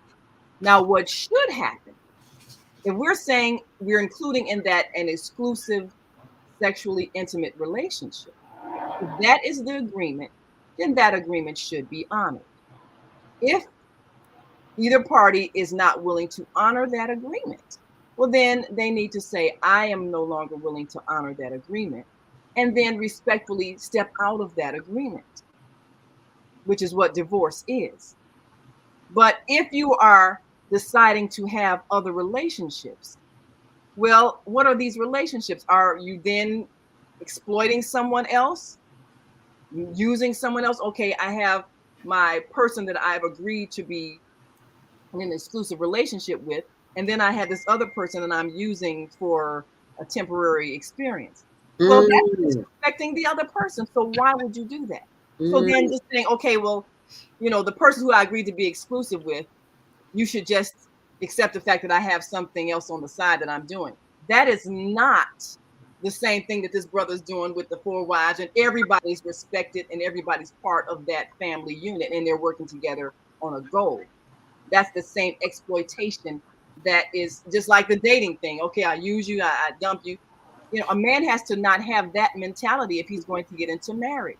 If you're going to marry someone, you can't then be seeing somebody as something temporary that you use. If you're going to bring someone else into your family, that's a whole different experience. That's a different understanding. That's one in which the women are also in harmony, that we are working together with this man for a goal. So that's the issue that we have in this particular culture. Women don't have an understanding that we're working together toward a goal. We don't even understand ourselves. I'm sorry. Because our whole self-esteem is based on somebody who validates our womanhood. That's why we get angry. That's why we get jealous, because we're feeling like my worth is based on me capturing an exclusive sex partner that validates my beauty, my intelligence, my worth. And if that person gets involved with someone else, that somehow detracts from my worth. So our thinking about ourselves is incorrect. We're basing our self-esteem on someone else being our exclusive sex partner. Come on now. Vieta says, thank you for pointing out how we use people for our egos more than purpose to build a kingdom or empire. Yes, Vieta. Yes, my Israelite guest spoke of having and knowing the purpose of the family and partners, not focusing on the sex. That's because we live in a carnal world. Right. That's what we've been taught, and we haven't taken the time to do otherwise. And Hamidi, am I pronouncing that? Hamida Zaya. Hamida, that's my girlfriend from back in the day. I'm supposed to know that, right? Say it again. Hamida Ziad. Hamida Ziad, yeah. We lived in the Stateway Gardens together, and I met her at the what was it, the Christmas Addicts reunion just this past weekend. So it was good to see it 50, 60 years ago. Good Lord. But anyway, thank you, Hamida. Hamida, for joining us. Yes. See, I knew it by another name. I didn't know his name. So I did that. Oh, yeah. Hamida. Hey, Hamida. Yeah. Yes. So the difficulty that we have as women is to, first of all, develop self-esteem that doesn't have anything to do with anyone other than ourselves. Like you said earlier, Zelda, the fact that we have to love ourselves. And then we attract someone to ourselves who loves us for who we are, not what they can get out of us or you know, the status of being with this beautiful woman that I'm having sex with. You know, because too many men, that's the drive of their relationships. Because they see, that's why it's so unfair, because men have been taught one thing. They're taught to get the draws, dog, get as many as you can. Yeah. And women have been taught, he the one, get the one. Yeah. Make him love me, you know, and all of that. Because if a man loves me, then I have worth, you know. Right. So you had worth when you were born. Right. That's it. You had worth when you were born. It taught you out of it. Yeah. Told you needed this, and all of this. Right. You were fine without that. But you didn't know that. Who you are as a soul has worth. So you need to have somebody who understands that and honors that. Now, what happens is when men are attracted to someone outside of a marriage that they have contracted to, that makes a woman feel like he is devaluing me because he is violating our agreement. And again, there's a difference between a relationship where people are dating, where the man hadn't said, look, we're building something together. They're just saying, as far as he's concerned, like, look, we're going to have fun together. We're going to have sex. And when I'm done with you, I can move on. That's the agreement that you have when you're dating. Mm-hmm. So you can't get mad if you're dating someone and your thought is, well, he should be my exclusive partner, and he has not agreed to that, or vice versa. Even men, you can't get mad at the woman if she decides she's going to see somebody else, because while you're dating, that means you do what you want. That's what that is. Deal with that, because that's what you have. Yeah, so you can't get mad at anybody. But once you have a marital contract, and if you are agreeing to exclusivity, that's what you're agreeing to. So what happens when you break any contract? Then that agreement is over. That's done. So now the question is, why do you stay? Well, if you stay in a relationship and someone has broken the agreement of exclusivity, then you have a choice to accept their breaking the contract or leave the relationship. We have difficulty because we cannot figure out who's at so-called fault. And what I think is at fault is the agreement itself. You realize that over a lifetime, you change, you grow, you evolve. Sometimes people evolve together and sometimes they don't. So I've had friends who have stayed in abusive marriages because they believed, based on their religion, that it was a sin to get a divorce. So they stayed with someone who abused them. They stayed with someone who had relationships with other women outside the marriage. They stayed because, you know, perhaps they were taught in their religion, well, it's a sin to divorce. But if you no longer have a mutual agreement that you're both following, then the marriage is over. The agreement is over. The agreement has been broken. So why do you stay? Either you believe that person is going to change their behavior, or you're believing you're not going to be able to attract someone who's willing to adhere to the agreement that you want. And so you stay with someone that isn't agreeing as you all previously agreed, hoping that things will change. But you And can't they never do. And behavior. they never do. And if they do, they change for the worse. When we come back, it's time for our last break. And I do believe our infidelity specialist is on the line. When we come back, Naima, I want you to read a little something from the book, The Female Solution by Naima Latif. And right now, we're going to take our last commercial break. And when we come back, we're going to be joined by Tamisha, infidelity specialist. And she'll keep us, share some information that we may have not known. So stay close. We'll be right back. Hi, I'm Naima Latif, executive producer of the Female Solution Global Radio TV show. We are a part of the online network of Associated Internet Radio hosts, On Air. On Air empowers you with transformative news and interactive radio TV shows. This is such a wonderful time to be alive and to see our human family coming together as one community as a result of that powerful tool, the internet. We can now talk directly to each other all over the world. There's no need for conflict or misunderstanding. There's no need for violence to solve our differences. We can talk to each other face to face until we reach an agreement. On Air offers a fantastic global guide to communicators from all over the world who are using their internet platform to inspire us to strive to be our best selves in order to become the kind, compassionate, loving people we were all born to be. Once we do that, we'll see planet Earth transformed into a place of peace. Subscribe to the recommended YouTube channels, Facebook pages, and podcasts created by these Voices of Enlightenment. On Air provides daily news briefs and a weekly magazine to keep you abreast of events and opportunities. On Air news affiliates in television, radio, and print share information, insight, and interviews with notable personalities. Go to OnAirEverywhere.com for a daily dose of uplifting news. We're on air everywhere, online all the time. Do you worry about finances, family, health, job, relationships? Are you in pain? Do you feel stuck? If you answer yes to any of these questions, help is available. Don't worry, you're not alone. It's part of the human process. You only feel this way because you haven't mastered the voices in your head. No hype, just down to earth, solid, workable tools and techniques that you can practice daily. It's really food for the soul. Whether you want to learn how not to worry about anything, reverse type 2 diabetes, publish a book, promote your product or service, or just make extra money. Take advantage of the deal of the day. Go to ZeldaSpeaks.com or call 212-449-6619. And mention promo code Happiness Solution and get free shipping.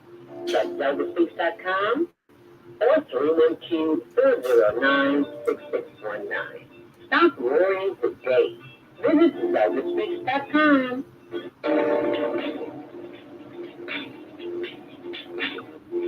And thank you for joining us back here on The Female Solution. I'm your host, Zelda Speaks. Welcome to Monday Morning Mindfulness. I'm joined by our executive producer, Naima Latif, executive producer of The Female Solution. And I want to remind you that this Saturday is a very big day in the city of Chicago, actually all over the world, because it's the Global Virtual Teen Talent Contest. Now, I know you know some children who have between the ages of 13 and 19 who have some outstanding talent. And we would like for you to tell them about the talent contest and have them participate as we celebrate our youth. They can register a child in your community. They can win cash prizes and scholarships. It's Saturday, August 27th, 12 noon. And all you have to do is send in their name, their age, what city they're from, send it to hlntvshow@gmail.com. We're looking for singers, dancers, actors, writers, roller skaters, journalists, photographers, photographers, whatever their talent is. They may have a talent that we don't even know about. Whatever it is, have them send us an email to hlntvshow@gmail.com. 13 through 19, they can participate. And it's every last Saturday of the month. So this Saturday, the 27th, is the last one for August. Well, it's the only one for August. And if you would like to contribute to their well-being, we're always taking donation tax deductible donations at higherlearningnetwork.org, and all the information is always on my blog, which is ZeldaSpeaks.wordpress.com. So I just wanted to share that with you. And you could also support just by voting, by showing up and voting on our YouTube channel, and I'll be having all of that on our there's our YouTube channel right now. But right now we want to go to the phone line and open up the line for our infidelity specialist. Never heard that word, but she just showed me that there is one, and her name is Tamisha, and I think, is it Brooks? I can't remember the last name. Tamisha, you are live on the Female Solution Grand Rising. Where you calling from, sweetie?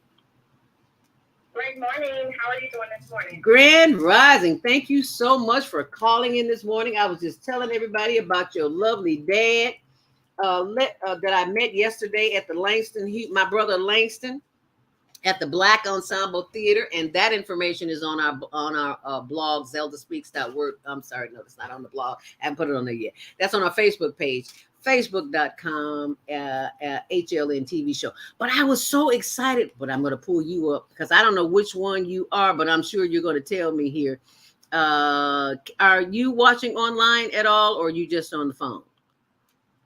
I'm on the phone right now. Okay, but I'm going to pull it up, and because I want people to see what I saw. I was so excited about seeing these young ladies yesterday.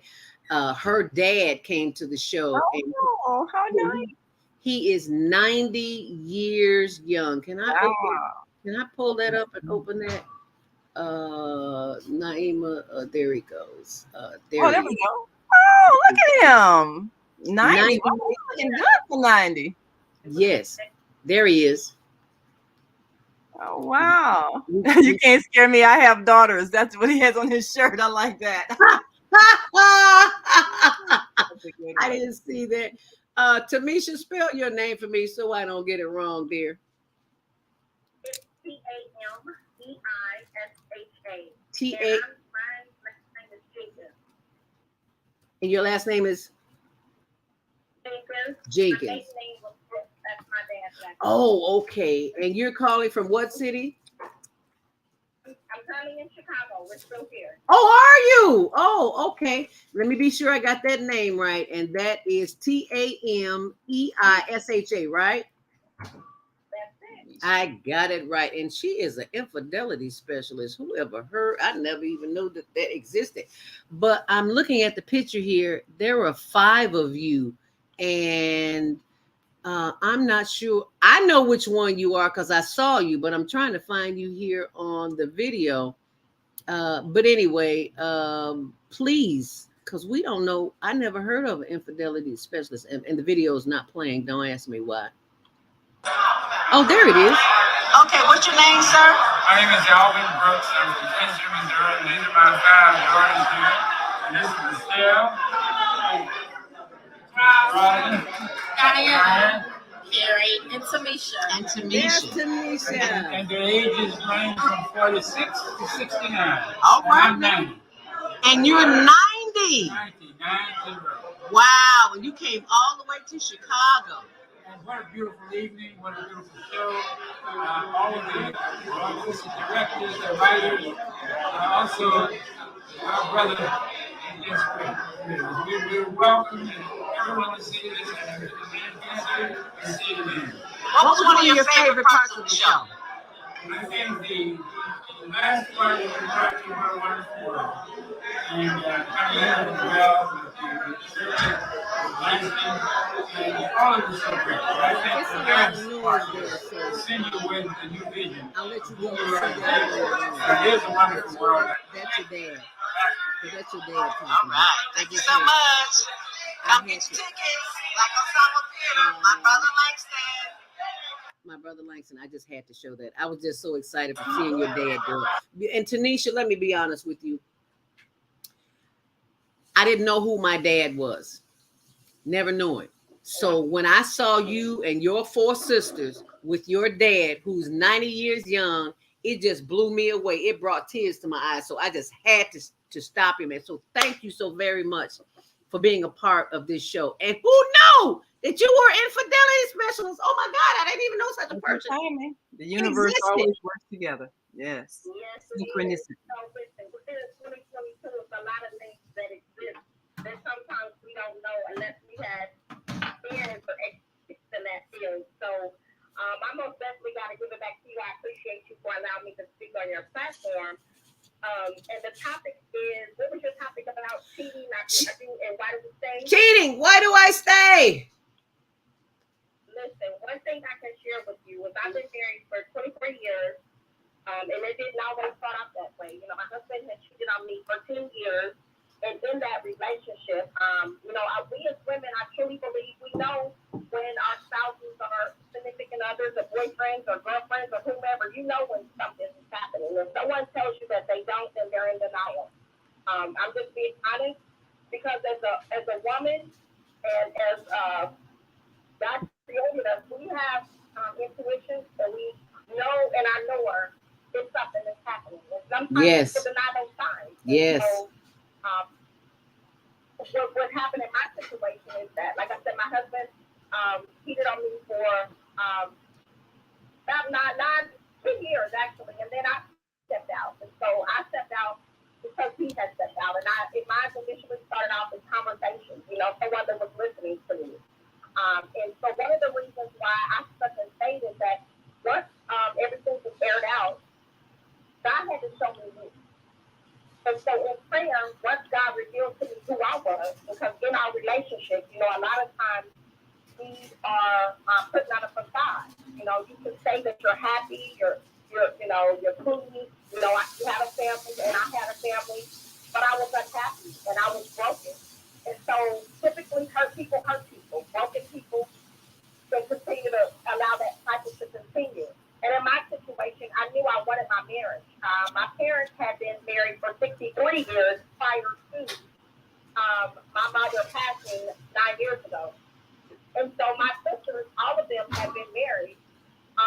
2 of my sisters that you met yesterday have been married over 30 years, and both of their spouses passed 6 months from each other. But they hadn't had 30 years of marriage. And I have a sister now that her and her husband has been married almost 38 years. So it was history in our family. So I knew what I wanted, good, bad, or indifferent, I knew what I wanted. And so God had to reveal to me who I was. And in that, sometimes when I tell you God stripped me, and I was literally butt naked before praying and asking God, what is it that you want me to do? And once he revealed to me my flaws and my character flaws and things that was going along in me, how could I point the finger at the person who was the accuser and was shooting when I didn't even look at myself in the mirror? Sometimes when you stay, God had to show you through the door, okay, God, is this for me to stay? And so you stay in a situation because you see things bigger than what they are in the present state that you're in. And so because of that, once he revealed to me who I was, I could then be able to partner with my husband and us become joint one. And my favorite scripture that I can tell is Ecclesiastes 4:12. No one may be overpowered. 2 can defend themselves. A cord of 3 strands is not quickly broken. So now that we're on one accord, we cannot be easily broken. But God had to just show me me in my situation, and that's why I say and I just want you to reiterate, excuse me, if you could summarize that in a very short paragraph as to exactly why you are who you are today as an infidelity specialist. So you said you stay in as an infidelity specialist. Are you recommended that people stay in a relationship if they discover their spouse is cheating, or? I do. I recommend people seek and say. The reason why is because we all have character flaws, and I kid you not. When God had to show me, I was one that I complained a lot. I always was, comparing. Well, they said, then I have sisters and my dad that have been married for long term, but that's not who I was married to. I was married to my husband, and so he's not them. And so sometimes we as women, we compare our spouses to other people are looking now in 2022, you have so much that is in front of you that you could be comparing your relationship to someone else. Get other folks out your relationship. Amen. So absolutely. I know there's so many materials that are out there, things that you can read as women. I have a book that I have I have pre-sales going on now. But again, I am an infidelity specialist. I am certified counselor and mentor and coach. And so because of that, I just would say this. Once you know who you are, you can be a better person to whomever that may be. Whether it's your husband, your boyfriend, your girlfriend, whoever that is. But you got to know you, first and foremost. That's the first thing. The second thing is you must understand what things that you guys have to work out, the odds. Why are you cheating? People cheat for a reason. So you need to ensure that you have that conversation. Communication is key. And then your sex has to be right. Your what? Your what has to be right? The sex has to be right in the bedroom. The sex has to be right in the bedroom. Absolutely. And if this... And so are you saying to me that if the sex is not right in the bedroom, then the relationship is doomed? What if there is no sex? So men are visual people. These are conversations that my husband and I have. Although they're uncomfortable, sometimes conversations can be uncomfortable, but in a relationship, that's good to have uncomfortable conversations. Why? Because we're communicating. And we're bringing things to the surface, and you can't sweep anything under the rug. So as long as you're being real and transparent with your spouse, then there's nothing to it. Well, say it. That's right. And hide anything. I see Vieta Robinson says, what does it say here? I'm thinking I could be an infidelity specialist based on experience and self-healing. Yeah. I think what Tamisha just said about the sex not being right, that might hurt a lot of women when they realize their spouse has stepped out of the marriage, because then the thought is, well, what is she doing that I'm not doing, or why does he like her more than me? And for a lot of men, I think you said it earlier, sex is used for a lot of different things, building self-esteem, all of those things. But what happens in a marriage, first, the communication breaks down. So if I can't talk to you, then we're not going to be able to be sexually intimate. So first is we stop talking about, like she said, those painful conversations we need to have, what's wrong, why are you angry, whatever it is, we don't talk. And then he desires that intimate feeling with someone else who's not his wife, because they can't talk to each other. So then he ends up maybe starting out talking to another woman. And then that evolves into the physical intimacy. And then there you have what you consider cheating.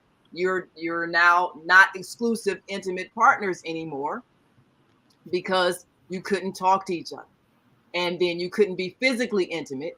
And so he got that fulfillment from somewhere else. Now, does that mean your marriage is over? Well, generally, once you've established emotional and physical intimacy with someone else, that bond is there too. That's there.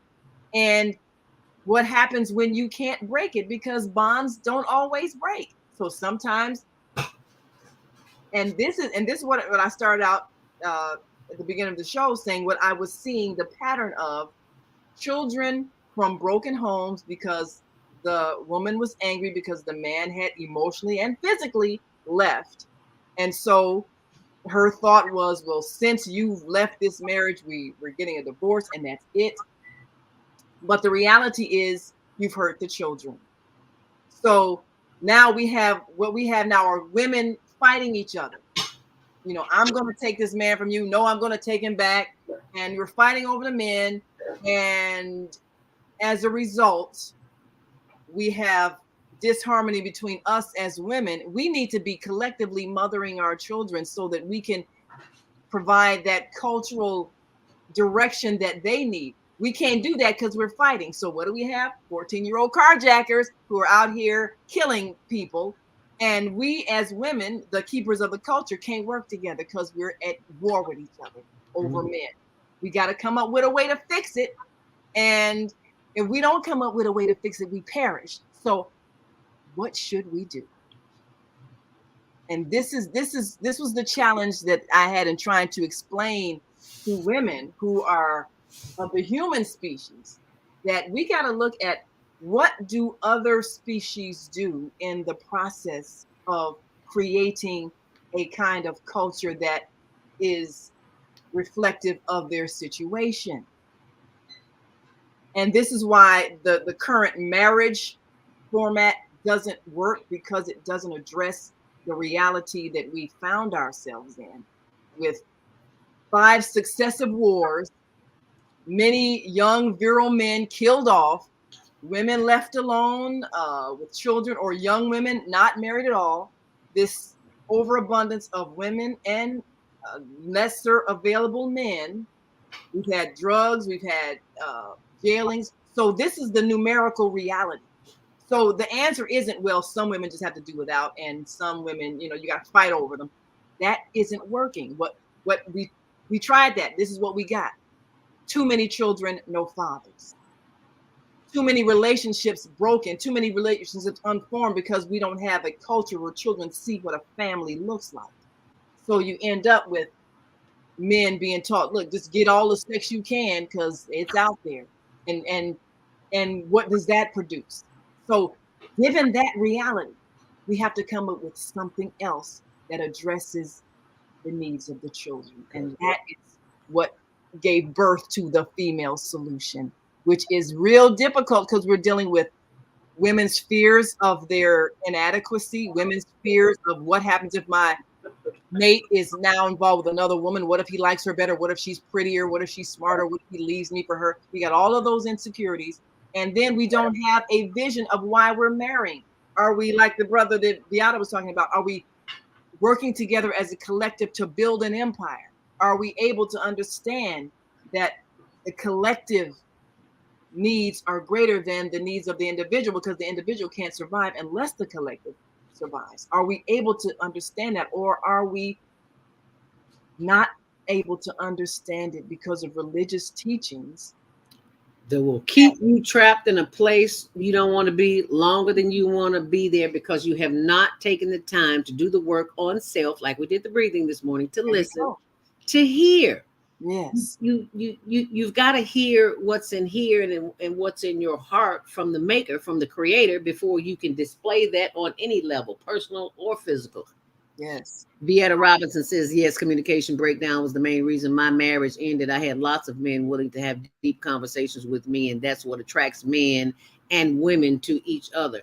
Now, our specialist here, our infidelity specialist, wow, learn something. That's why I love this show, because I learn something new every day. Never heard of such a thing, an infidelity specialist. Well, thank you so very much for bringing that to our attention, because I'd never heard of it.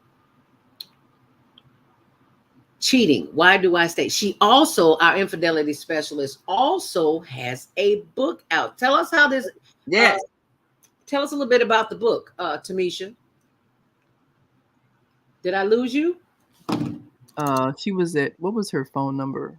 Was it 706? 706, yeah. Did I lose you? Yeah, it dropped. Hopefully she'll call back in. But in the meantime, I wanted you to read wow, we got lots of calls here. Tamisha, if you can call back in.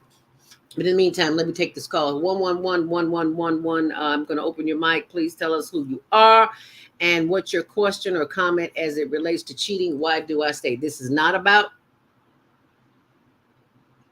cheating. Why do I stay? So if you got a promo, this is not the time for it. 111-1111. What's your comment or question as it relates to cheating? Why do I stay? Grant? Hi, this is Lois here in Chicago. Hey, Lois. And, God is so good to all of us. And I'm just wondering if the female solution has negotiated with the holistic life coach, Vieta, and working with Mama D, and being supportive of something that was not explained when they joined the show. So if the solution is causing the problem, I'm wondering if we can address situations with everybody else, their husbands, and what happens to them.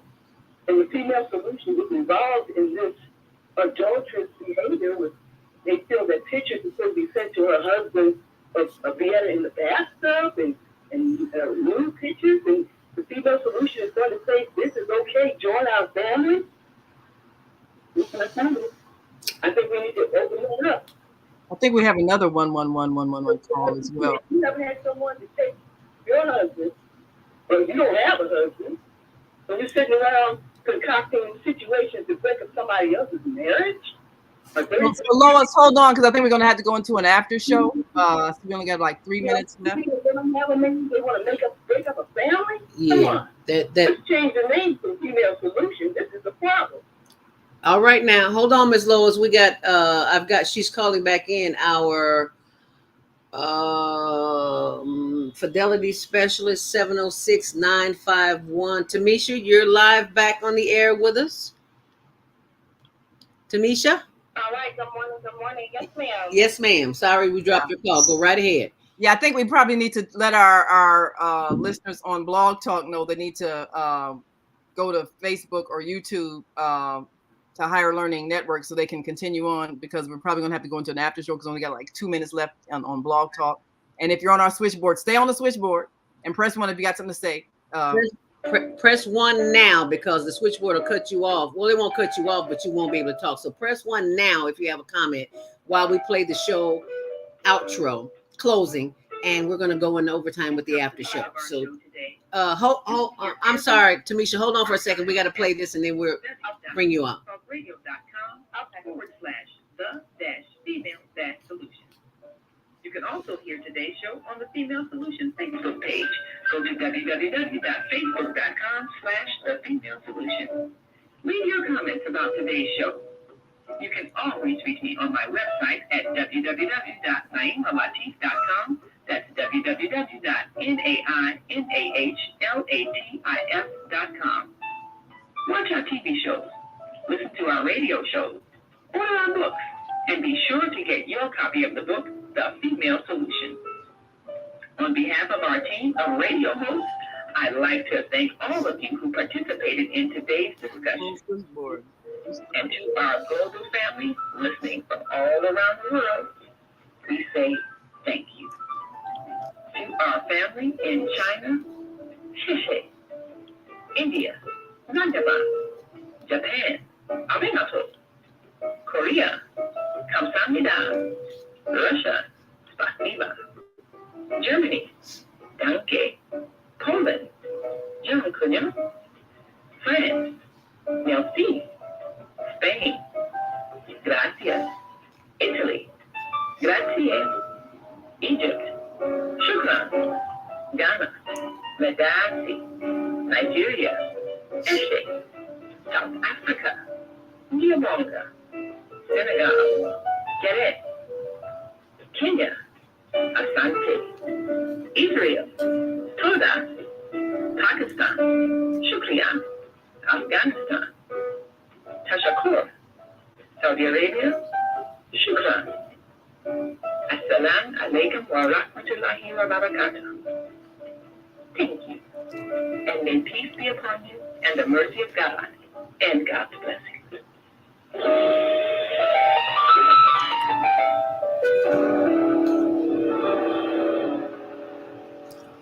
And thank you for staying here with us. We are officially in the after show of the On Air Everywhere is where you can find us, but we are officially in the after show with executive producer Naima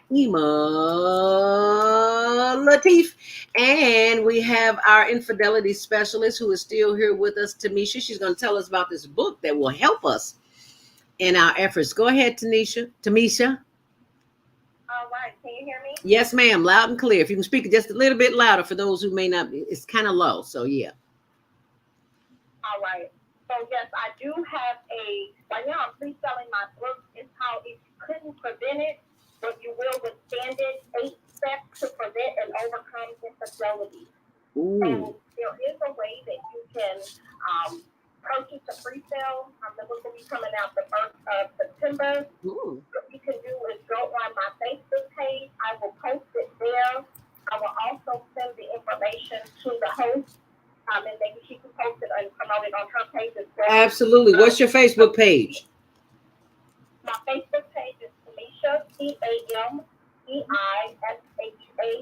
Jenkins, JENKINS.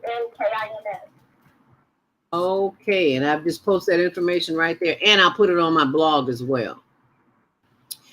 The book is available at facebook.com. Tamisha Jenkins. She's doing a pre-sale. And I want to thank you for being transparent, for having the audacity and the courage to share that information. Because not everybody's willing to share, but it's so many people that are going through this. As I said at the beginning of the show, this is not about my relationship. So don't even think it. I'm not Wendy Williams. I'm not coming up here with a smile on my face saying my relationship ain't in trouble and we about to get a divorce. That is not what I said. Tony is right in the other room. He come in here and co-sign if you want to, but it ain't necessary. But you know how people mix stuff up. You know. I know. Oh, she must have problems. She doing all no. Doing a show on it. Nah, baby. That's the least of my concerns. No. So we'll be going to facebook.com to Tamisha Jenkins. And the name of the book is again, what's the name of the book again, Tamisha? You couldn't prevent it, but you will withstand it. Okay. And overcome infidelity. You couldn't prevent it, but you can withstand it.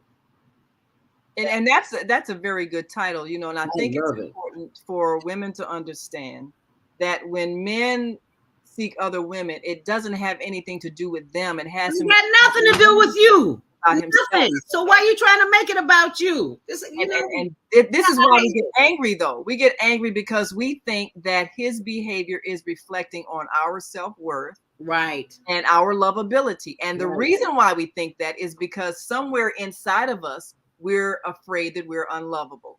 That seed was planted in our childhood. Right here. When my mom went down south, she died, and I went down south to live with an aunt. Like, don't nobody want me.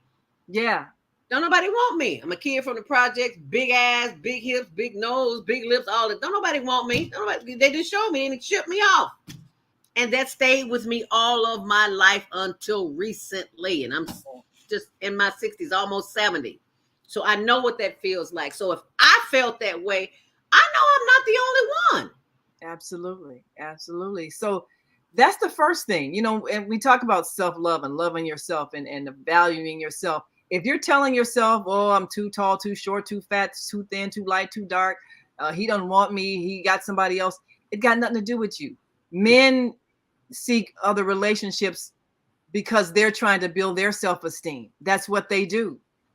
And women do the same thing. And like, again, for all the men is listening and think I'm bashing men. I'm not bashing men, but I am understanding that what we have right now is a crisis of families falling apart because our culture has evolved to a state where men are not knowing how to form a family because they've been raised in a broken home where there was no father.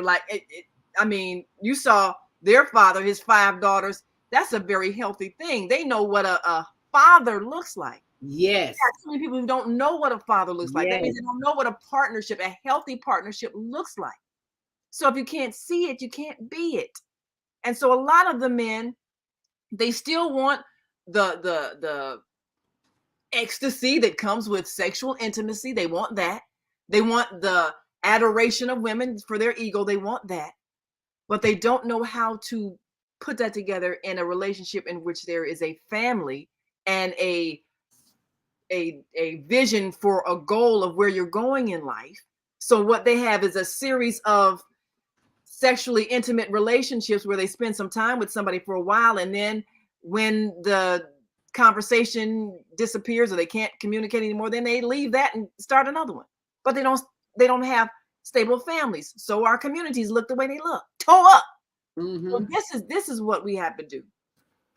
But we have to create a marriage structure that deals with the reality of people changing. And I think the religious community has done people a disservice by saying you must stay into something until you die.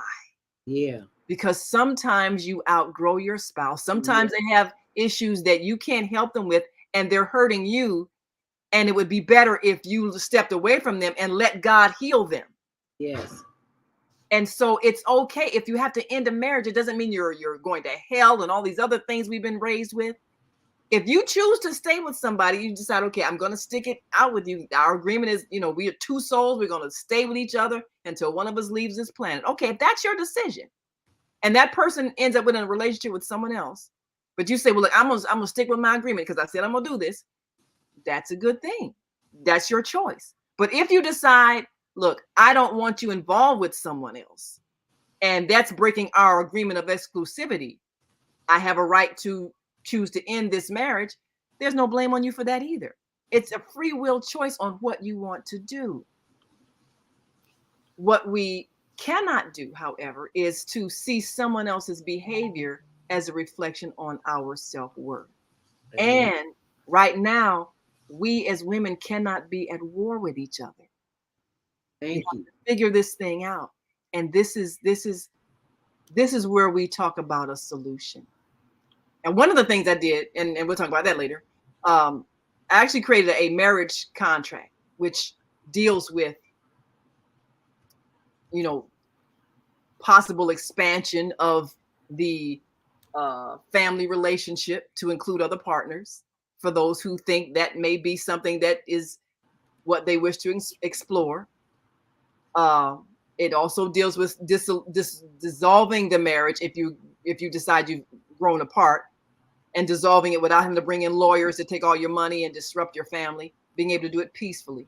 So that's one of the things that I presented, and we've talked about this on previous shows, because we have to have a different agreement. This till death do we part, and then you're staying in an abusive marriage because you think God won't let you leave. That's wrong.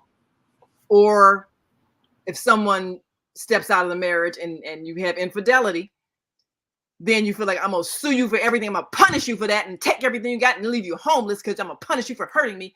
That's also destructive.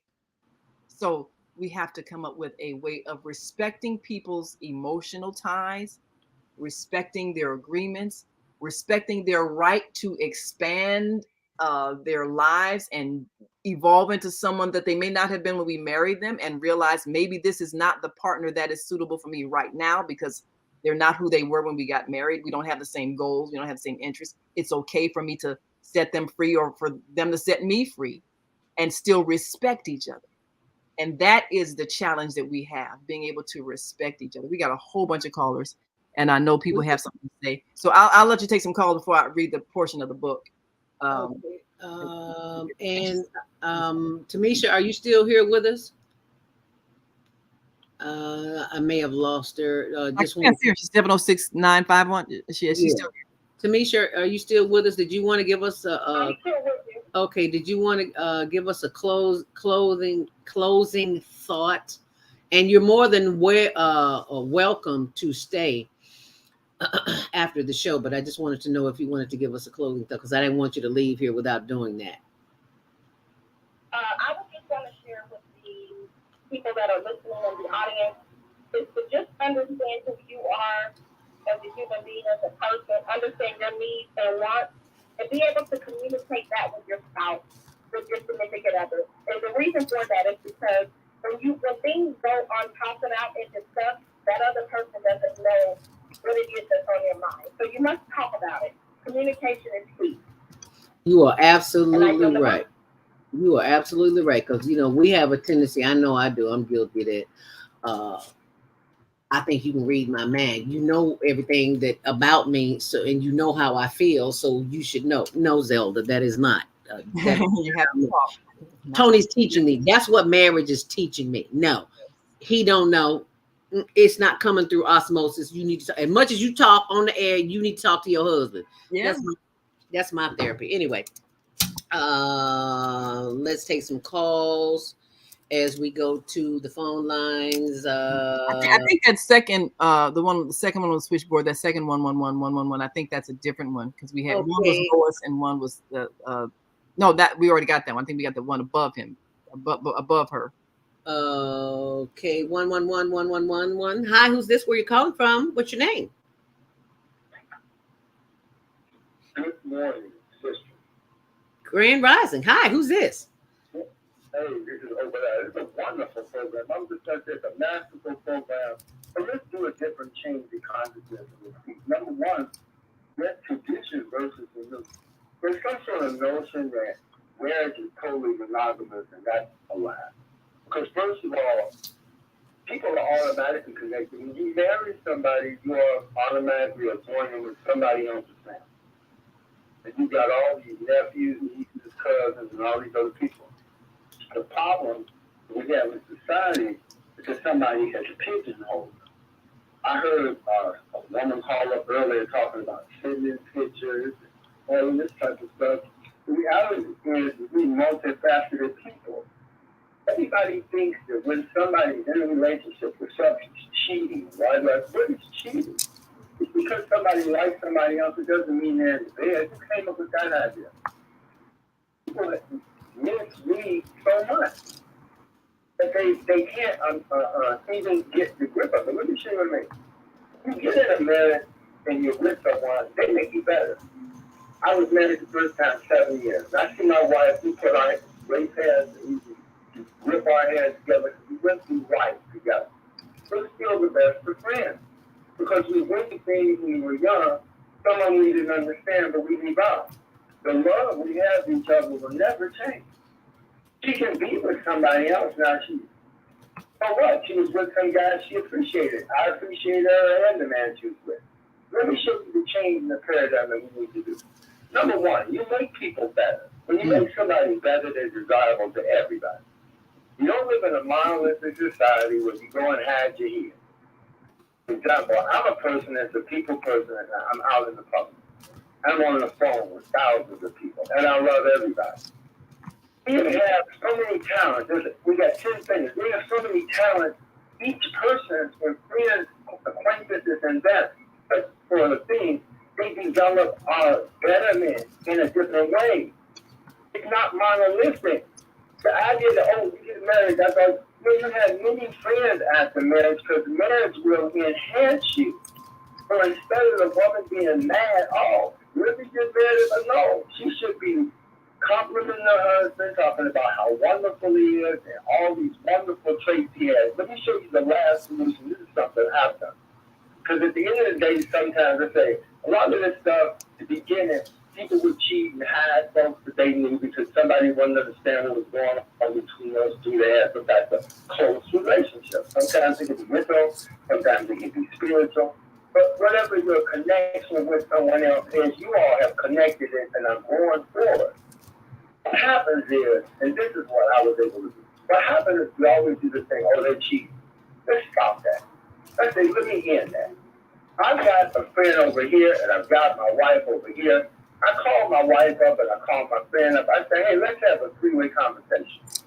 Let's do this. Because you may think that she's taking something away from you and she's not. You know, we set up a three-way conversation.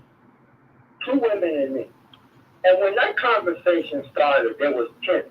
There was some tension in there because we didn't know what would happen. Do you know that conversation went no less than 3 hours? And after the first hour, we were in laughing because we had so much in common. Wow. That woman's calling up talking about over 2 women are fighting. Suppose you put them together on a radio program together. I bet you they have a lot in common. And if we, as a people, can begin to see the commonality we have, we'll cut the craziness. So now, if I meet a new friend, I will call up the other one and say, hey, let's have a conversation. And all of us will talk. There's no jealousy. It ends that. There's no doubt.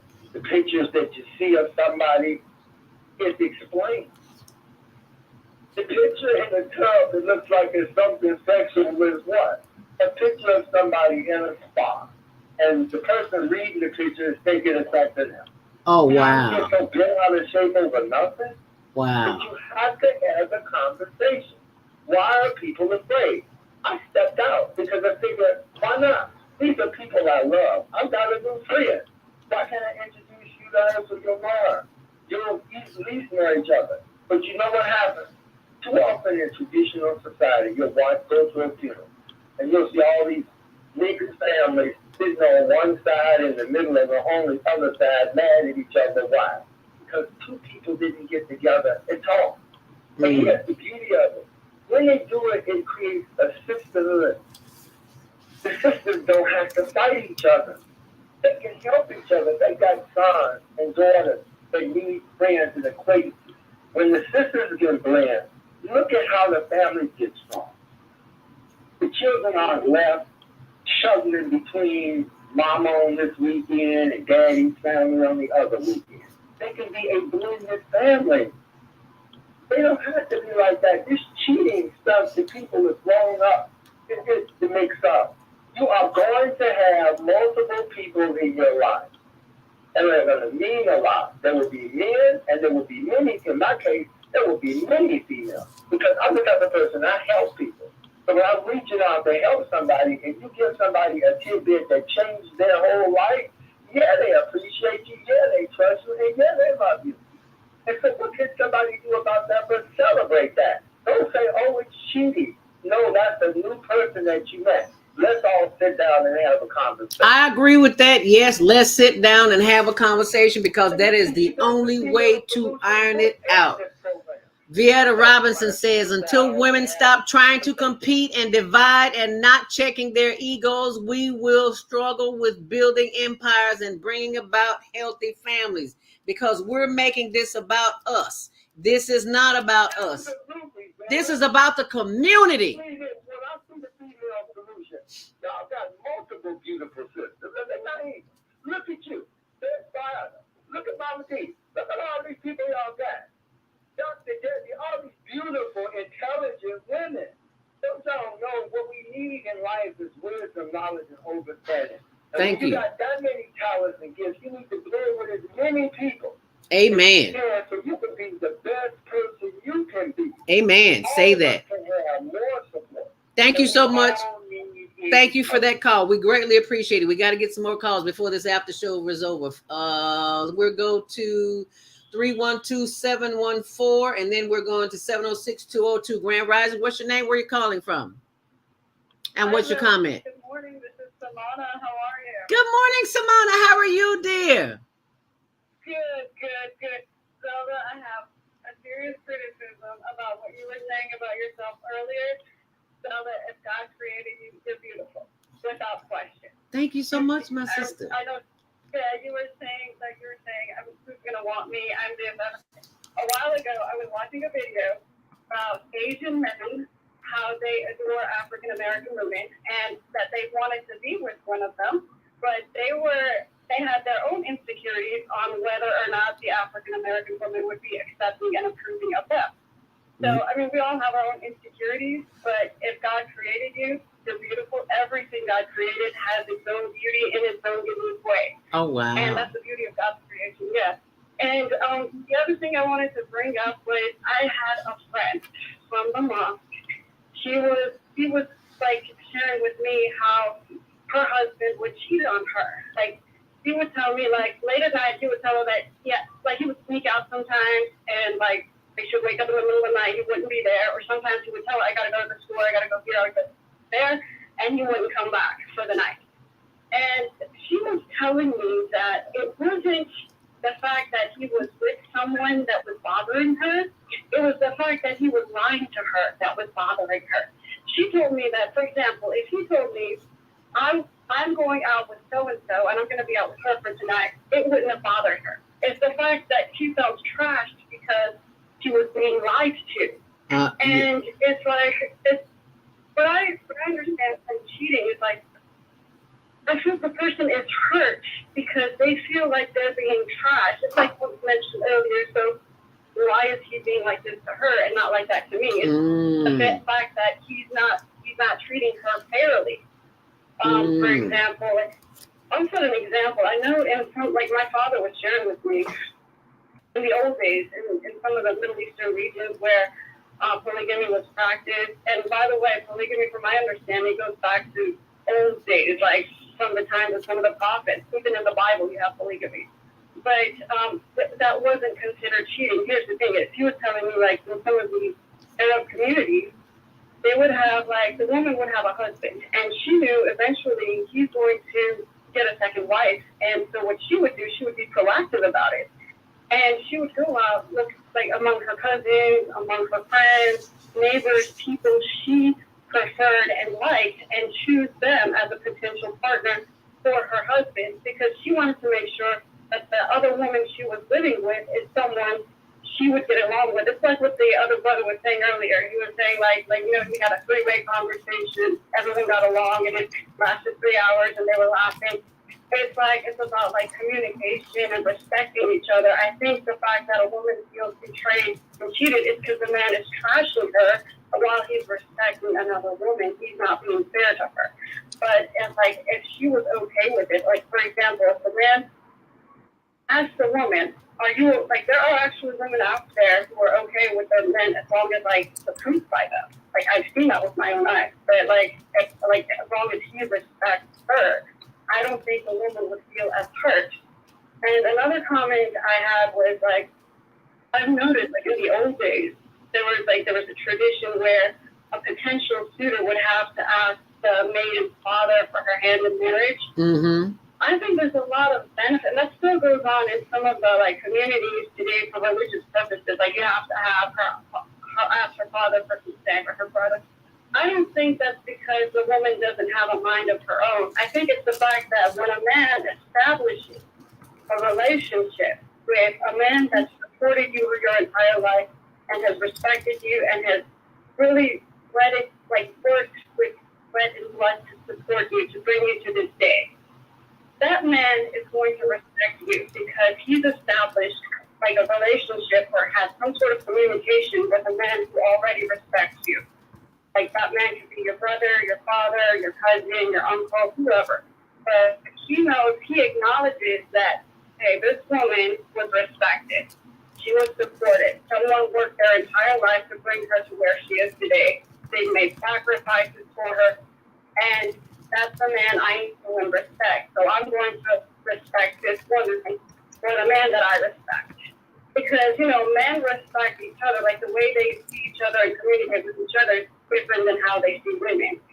So once he establishes some sort of connection with your brother, with your father, then he's going to respect you more. That's my opinion. That's all I have. Oh, all right. Wow. Well said. And you're welcome to share your feedback on any of these guys said so. Okay, yeah. Wonderful. Thank you so much, Samantha, for calling in, Naima.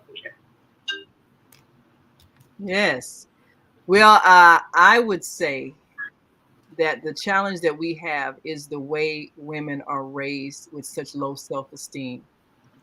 When you don't feel good about yourself, or if you've been raised with the thought that you have to earn love, and if you're not pretty enough, you won't get love, or if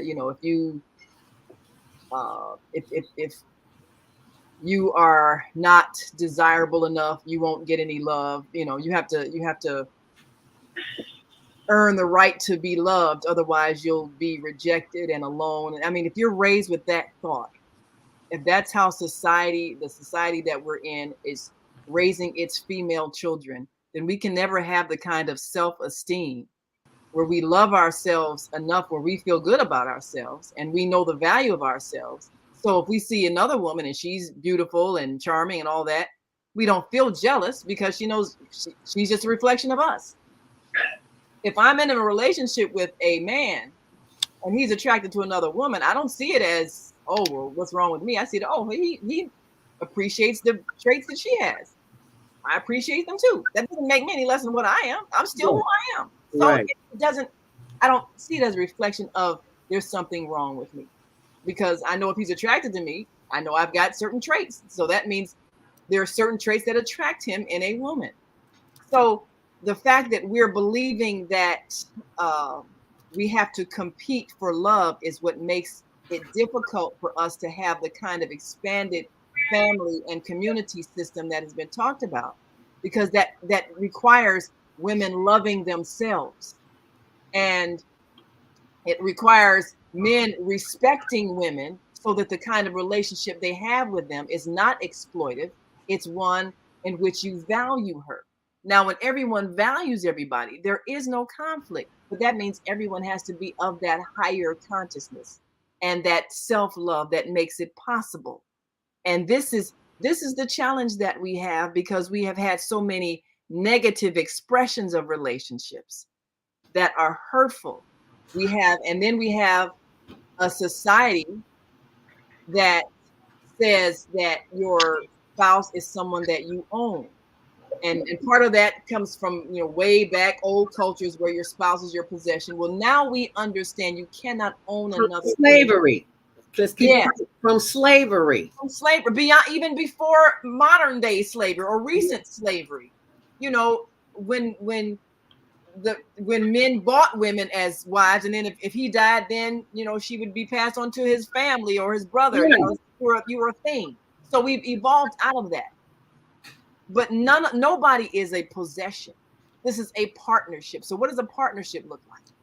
And the same thing, if we're going to think about multiple partners in that partnership, we'll think in terms of a corporation. You're expanding your family. Like Viata was talking about, the man building an empire. So everybody is valued for what they bring to the family relationship.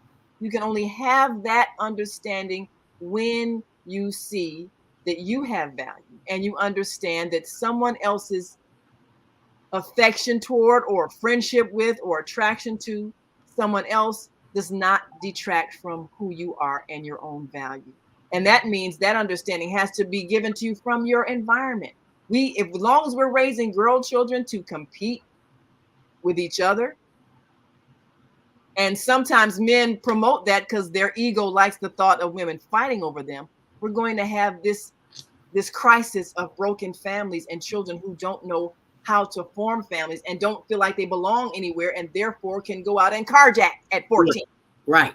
And you wonder why things are happening the way why it's happening. So Chris says, I think communication is key. Yes, Chris. Ask when you feel there's an issue. Feeding mind, body, soul, when we're centered and happy, personally better translates into happy, healthy relationships. Viata Robinson says, glad the Female Solution book is a manual to lead us to better families and relationships. And that book and that information is on my blog at ZeldaSpeaks.wordpress.com. Chris also says, whenever I've viewed relationships with more than two partners, there's always a terrible inner struggle.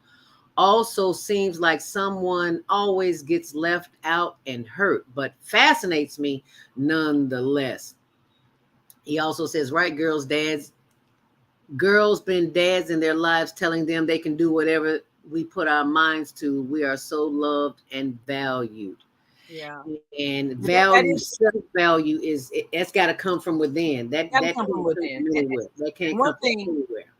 And I'm glad that the mention of the father, a girl's relationship with her father is so critical to her self-esteem.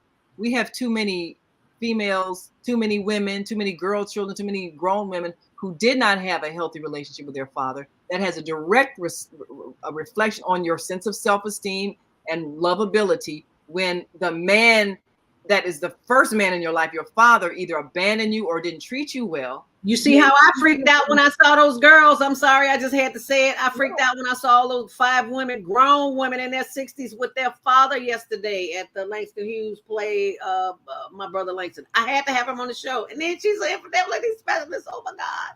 I'm sorry, I just had to say that name. Yeah, but that is what builds healthy self-esteem in women. And because we have so many women that have been raised without fathers, we have a lot of women with low self-esteem because they believe, if I was lovable, why did my father leave me? That's at the core of their being. That's why it hurts them so bad when they feel that here's another man leaving me. That's where that pain comes from. When you feel like your father left you, and then you have a husband who expresses interest in another woman, that same pain is rekindled. Why is another man leaving me? I must be unlovable. That's where the anger comes from. That's where the hurt comes from. And even when I went on tour with this book, The Female Solution, I would come up with so much anger from women at the thought, I'm not sharing my husband. And I'm saying, but this is not about your husband playing you or your husband leaving you for another woman. This is about us realizing we have to make some cultural adjustments because we made some mistakes and killed up all the available men, or got them on drugs, or got them in jail. So we have all these women, single parent, female headed household. That has become something that we've decided is a norm. It isn't. You cannot be 2 people and raise children, and then you blame the mother when her child falls out the window because she was at work working 2 jobs and couldn't be there to supervise. Look, we have to come up with a solution to the situation that we as a society created so that we can have children raised in families, and there can be a partnership between men and women in the raising of children and teaching them the principles of respect for others and belonging to a family and a community. If children belong to a family and a community that they respect, do you think they'd be out here carjacking? No, they come from broken families, broken communities. They don't feel like they belong. They don't feel like they're loved. They don't care about anybody else because no one cared about them. So we can't fix this being angry at each other, but we got to know where the wounds are. That's why we're hurting. That's why this is hard to hear. But the reality is we can fix it, but we have to expand our understanding of what love is. Love is not possession. Love is the desire for the well-being of another.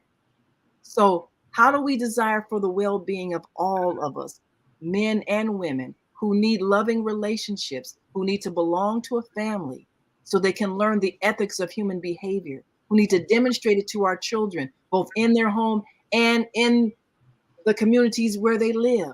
How do we do that unless we agree to work together harmoniously, not misuse each other, not exploit each other, not make each other feel like trash, but understand that all humans have a right and a desire to be loved? So how do we create a family structure that fits what we need to correct the problem? You can't use the old ways because they're not working. Yeah. We have to expand in our understanding. You want something different, you got to do something different. Right now, we're going to go to the phone lines. I do believe that is Elder Baba Kwame Sunhorse from Georgia. 706-202 Grand Rising, Baba. Thank you for joining us this morning. Grand Rising, excellent show. Assalamu alaikum to my sister Naima. Wa alaikum salam. And cheating.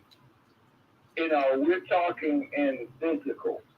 And I sent you the part of saying sex it stands for spiritual energy exchange. Yes, sir. It's on my blog already. So we're a spiritual being having the use of a human vessel to interexchange our spiritual energy with each other.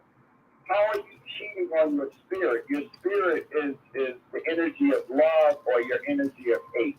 Either or.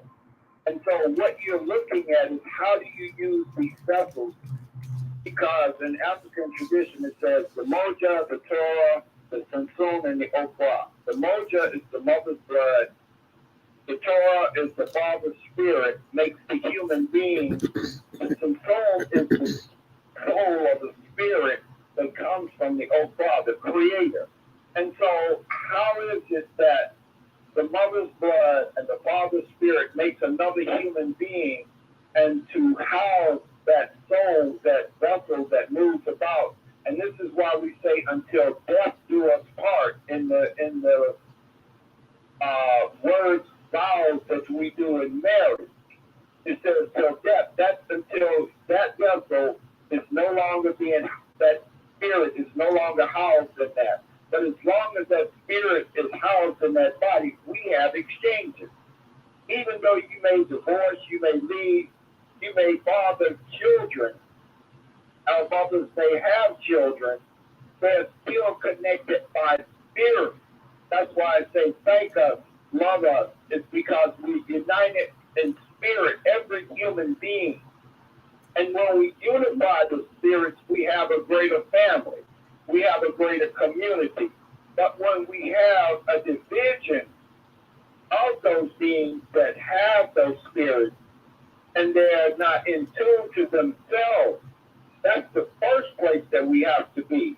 Because that child, when he comes out of the womb, has made it contract already to come onto the planet unless he's being cut out. And that's what we're seeing, because when you cut a child out of a woman, with cesarean as mass production of no threat to life, you take away the contraction and the protection and the crowning of that child to come onto earth, to remove the plugs from its nostril, take its breath of life to move about the earth.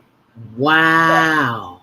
That one being, and that being is that breath of life and that heartbeat that holds the spirit. Because we talk about relationship. How do we real, R-E-A-L, relate to navigating the water of our mind? Because we are all water. Basically, 70% of your body is water. 80% of your brain is water. How do you navigate the energy, which is the synapses, the electrical current that carries your thoughts and your mitochondrial DNA coding to create the words that you speak from your mouth? Wisdom. See, that's why I love this show. I'm always learning. Baba Kwame's son, Horace from Georgia, just breaks it all the way down. Never looked at it like that. Never thought about it like that. And that's the difference between the male energy and the female energy. And even though this is the female solution, we cannot do it without the male energy. Absolutely. Because we are one. We're community. We're family. Whether we want to recognize it or believe it or not, it is what it is. Yeah. Wow, that's powerful. Thank you so much for sharing that, Baba Kwame's son, Horace.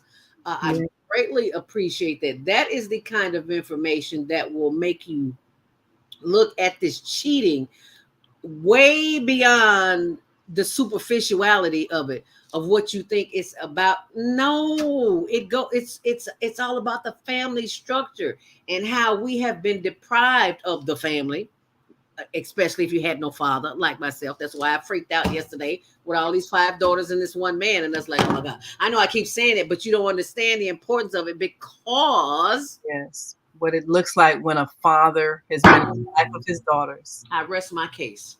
Yes. It chills up and down my spine. I was like, wow, this is a family here. And then for one of the daughters to be an infidelity specialist. Come on now. Is that not the spirit working? Absolutely. I mean, this is a subject we got to address, because our families, when our families fall apart, we see the impact. All of this violence, this is an outgrowth of our broken families. And you can't say that, well, women just need to be superhuman and be better mothers and fathers if the man leaves. And that's not it either. We have to find a way to create a family structure that makes sure every child is raised in a healthy family that loves them. When we do that, that's what will make our community safe. Nothing else. Not more police, not more jails. Love the children. Have them be loved by a community. Have parents that love them, and surrogate parents if their original parents are dysfunctional. But we, the women, can make that happen. We cannot do that as long as we're at war with each other. Chris says, whenever I've viewed relationships with more than 2 partners, there's always a terrible inner struggle. Also seems like someone always get left out and heard, but this fascinates me nonetheless. Chris also says, right, girls, girls been dads in their lives, been telling them they can do whatever we put our minds to. We are loved and we are valued. Yes, we are. Chris, I love your comments. There are still cultures, even here in the States, that sell women and buy it. I know. I've seen it live. I see it every day. And I was like, that is not a relationship. That's a business transaction. That's right. That is right. There's a difference. Yeah. So I think maybe if we take one more call and then I can read this portion of the book that addresses that. Do they ever get angry when they are questioned? Yeah, they do. Vieta says, thanks us for promoting conscious community. The only reason why women might feel hurt in a non-traditional marriage is the childish emotion still being triggered. Is Naima? Yeah, why you telling all my business, Naima? What call am I missing? Gosh, there's so many. 779-801. I think that was 779-801. 779-801. Grand Rising, you're in the air. What's your name? Where you calling from? And what's your comment as it relates to cheating? Grand Rising, this is Mike. I had sex on the beach. I just have thought that if we enter into these I gotta come back to that. marriage from a position of healing and education, considering our injurious past and our ignorance of self and relationships, then it can become a learning experience for us and others. If we can get rid of the words like cheating. You know, cheating to me, there's something about that word, it just turns me off. But that's all I have to say. Okay, Miss Maika, thank you so much. Greatly appreciate that. We appreciate that. And I got to put this back up here, this comment from Vieta. She said, where is it? Where is it at? On the beach. Oh, here it is. Vieta says, I had sex on the beach. I had sex, not sex. I had sex. There's a difference. When you go to my blog, spiritual energy exchange. Spiritual energy exchange on the beach this weekend with multiple energies, sun, sand, and water, and even a crescent moon. Yes, ma'am. Well, that's an interesting observation that she made, and that is also where we need to grow in our understanding of even the exchange between human beings. It is a spiritual energy exchange. It is the most powerful energy. It's creative energy, and we and our unfortunate misteachings in our religions have made it something dirty and shameful and wrong, and in some points in history even punishable by death. So we have put a negative connotation on the most creative energy that we have as human beings, and as a result we are not experiencing the healing properties of our spiritual energy exchange with each other. When you bond with another being in that manner, that is healing for your body, that is healing for your mind, that is healing for your spirit. And that's what it's for. That's why it's such a powerful expression. So if we are able to find someone that we are in harmony with, and we are able to bond on that higher spiritual level, then we will not only enhance our sense of well-being, we enhance our physical well-being, and we put out positive energy in the universe, and we add to the peace in the society. So really, we are adding to world peace whenever we have that spiritual energy exchange with someone, when it is that positive spiritual energy exchange. We're actually adding to the health of the planet. So go out and have spiritual energy exchange with your loved one, your spouse, your mate, and add to world peace. The sun and the moon and the stars. And let's not forget about the trees, honey. You want love, you got to do some self-love. And see, that's what we've been talking about all the time. It's really about self-love. We've been trying to find love in all the wrong places. Ask me how I know. I can show you better than I can tell you. Because one of the things that I've learned is that love is an inside job. And I just want to share with you what Baba Kwame's son Horse said last week about the t-shirts that we do here on the Female Solution, on the Higher Learning Network TV show, which we raise funds for the homeless and for the global virtual teen talent contest. When he said this, I was like, oh wow. If I didn't know it, I'm sure I'm not the only one that didn't know it. So I just got to let you hear this. So hold on, let me play it for you. Write your declaration and your decree, but make your vision board. What do you want to see in your life? What is it that you need to vision? A vision board. Cut out the things that you want to see and put on a board. Put it on your wall so you'll look up to what you believe in. Yes. Right. Powerful. Did you all get that? It already exists. Yes. Yeah. I am this. I have this.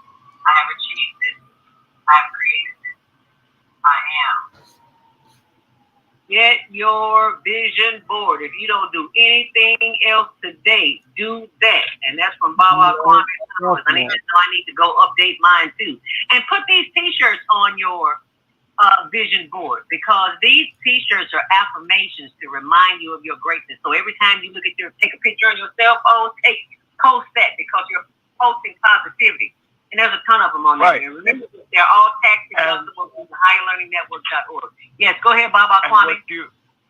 And what you're wearing on that t-shirt, the words on there acclimates with the water in your body, and it energizes you even just wearing it if you understand what you're wearing. Wow. The same thing that Emoto shows us with water. When you put the word love, it will crystalline the water to a higher frequency, and you put on that shirt and you put on what your body needs, the energy from those words you wear. Oh, that's a good point. Oh, Baba Kwame, what you wear when you're wearing words on your body, on your clothing, those the energy. I didn't hear you. Okay, Baba Kwame, that was powerful, and it was so powerful. I need you to say it again. Yeah, and if we want to achieve something, and you believe, if you put a t-shirt on love, and that love is showing on there, it's energizing the water. You wear 70% water, so that means all the water that's flowing inside of you is receiving the word that's on your body. Wow. Now, if that ain't powerful, that's why designers put their names and logos, and that's how they stay rich. Vision board. Cut out the things that you want to see and put it on a board. Put it on your wall so you'll look up to what you believe in. Yes. That's powerful. That's powerful. You all get that? It already exists. Yes. Yeah. I am this. I have this. I have achieved this. I have created this. I am.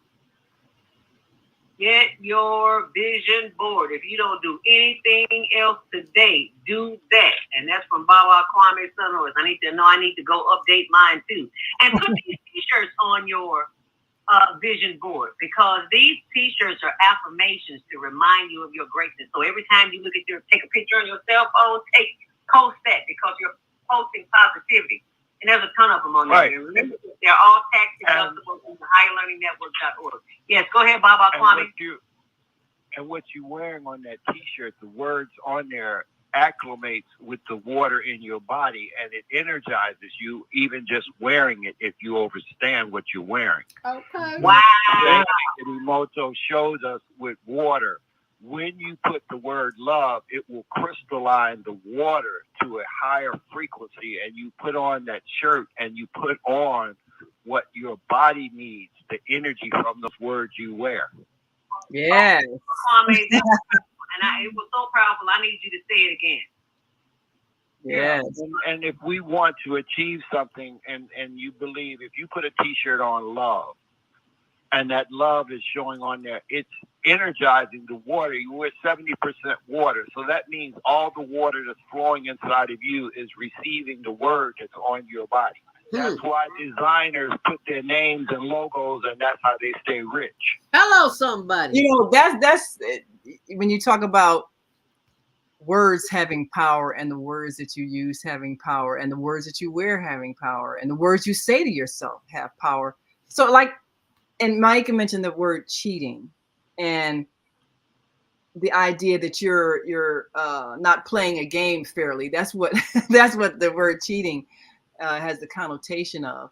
So now, if we say someone is cheating, and we say that the rules of the game are that we're not to be emotionally or physically attached to anyone other than this one person. And to do that, you're cheating. That's the connotation. So I think, first of all, when a person is involved with someone, they need to make sure that you both agree to the rules of the game. Are you both agreeing that you are exclusive? And again, in that dating situation, that's usually not the agreement by both people. You're both testing each other out. So if they decide, well, I think I'm going to try somebody else out, they're not really cheating, because the rules of the game have not been established that this is exclusive. So now the next issue is marriage. If the rules of the game are, this is an exclusive emotional and physical union, these are the rules, and you step away from the rules and get involved with someone else, then you're cheating. Is that the understanding? Well, if that is the understanding, and a person so-called cheats at the game, then what do you choose to do? What are the consequences if they choose to not adhere to the rules that you both say you agree to? Well, that means that either the game is over, like when anybody cheats in the other game. Okay, is the game over, or do you keep playing, or what are you going to do? With us, this is a deadly decision that we make when we choose to terminate our family ties, and there are children who are affected. Now, we can choose to not be married to someone and still co-parent, but what we've seen happen is that doesn't happen. Somebody leaves, the children feel abandoned. How many of us have grown up with the one parent who stayed and the other one is gone, and then now we got this cycle of feeling unlovable. And what happens when you don't love yourself? You can't love other people. So here we are, back to the problem at hand. How do we resolve this issue? Number one, we got to have a better game. The game has to reflect the needs of the whole society, so that no child is left feeling like they've been abandoned because they're unlovable. How do we do that? So now, we only got a few minutes left. I'll just read you want me to read a quick portion of the book that kind of addresses that whole thing? Yeah, address that, and then we're gonna let Baba Kwame Sun Horse have the final say, because it's almost 10 o'clock, and we got, this will never be over. We gotta have part 2 next week. We did say part 1, so yeah, because people are texting me and it's like, okay, I couldn't make it today, but please have part 2. And it's like, okay, you can see this is a 3-hour show already, so. Right. So I'll just quickly read this part that just says, today, with so many men in prison on drugs or just too dysfunctional to be responsible husbands and fathers, single mothers are like widows struggling alone to raise children. The fathers of their children are mentally, if not physically, dead. The children are like orphans, deprived of strong fathers that can protect them and guide them into adulthood. Children need good men to marry their mothers, to love their mothers, and to love them, and to be living examples of what it means to be a husband and a father. Polygyny, that's multiple wives, if instituted correctly, can solve the crisis created by the growing shortage of men who are able and willing to get married and take care of children. However, in order to really understand what polygyny is, we first have to be clear about what it isn't. And number one, it isn't adultery. This is not an opportunity for a husband to run off and have an affair with another woman, then tell his wife later that he's taken on a second wife. Polygyny is a system that requires first a discussion between the husband and wife, even before a courtship with another woman takes place, inasmuch as another woman is being considered to be brought into the family. Just as in the first marriage, any second or third marriage must meet the family's approval, particularly in this age of AIDS and other deadly sexually transmitted diseases. Men and women who engage in secret extramarital relationships are jeopardizing each other's lives. And two, it isn't an orgy. Many men may get all excited when they think of the prospect of having 2 or more women. Their minds conjure up all kinds of fantasies, but polygyny is not menage a trois, a sexy threesome with a man and 2 women. In a polygynous family, every wife has her own private quarters, her own home in which she has her own scheduled time to be with her husband.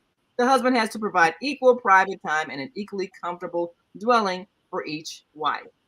Now, there are some other points as well, but I know we are running short of time, and we'll be talking about this again next week.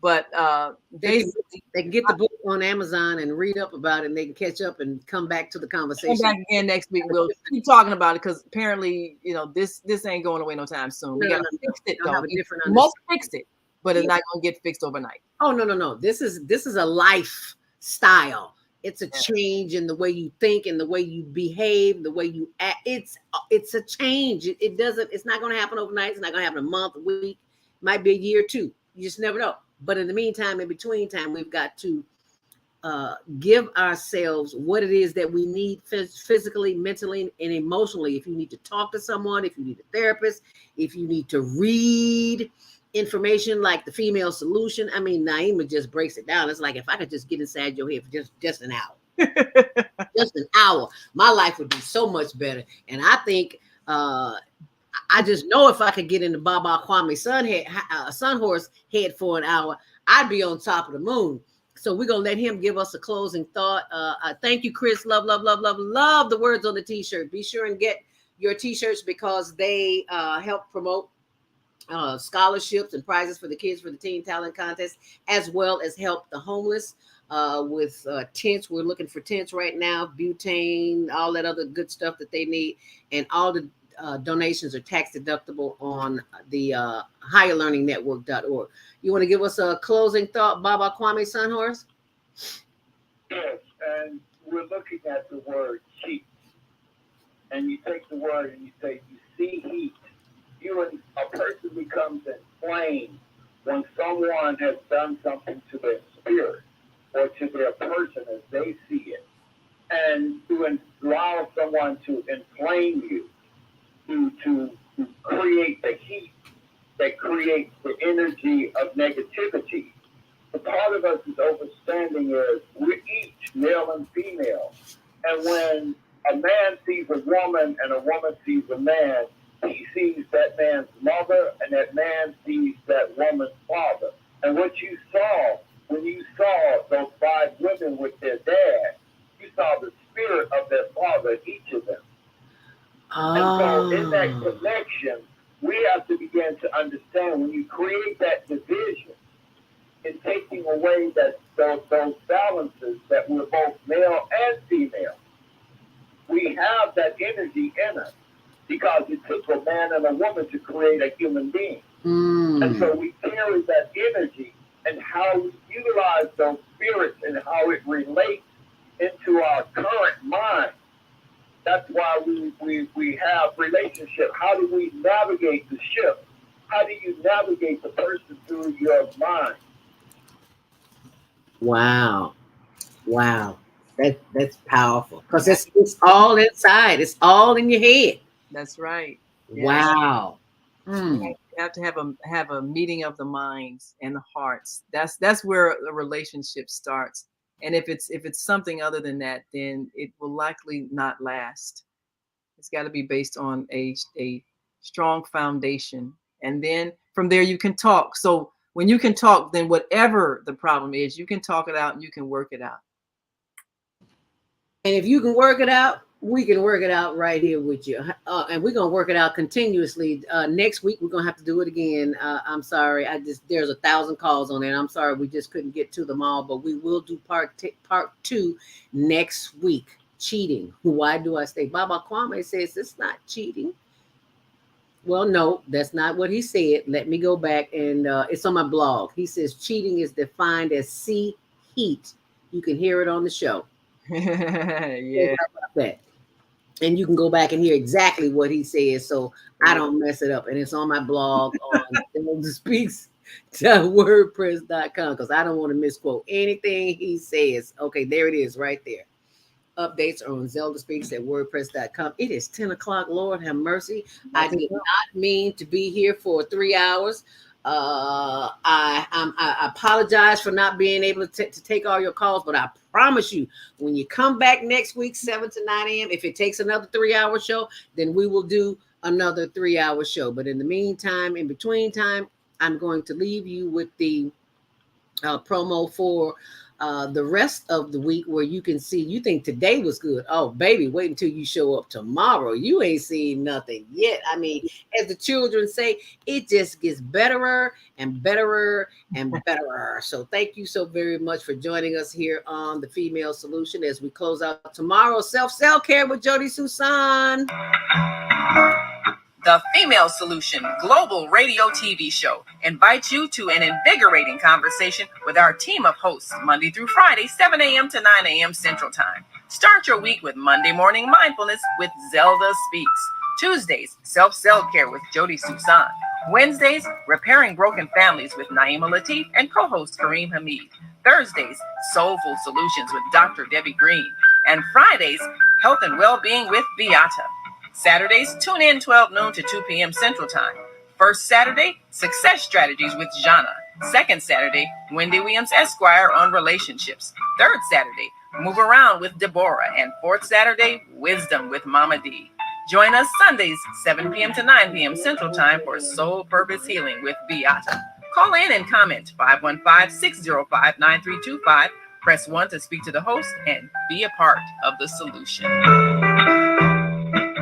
And be sure and check out my blog, ZeldaSpeaks.wordpress.com. Thank you so much. Stay on purpose, stay empowered. We'll see you back here tomorrow, 7 till 9 a.m. Make it a great day. Thank you so much for sharing this video. We appreciate you.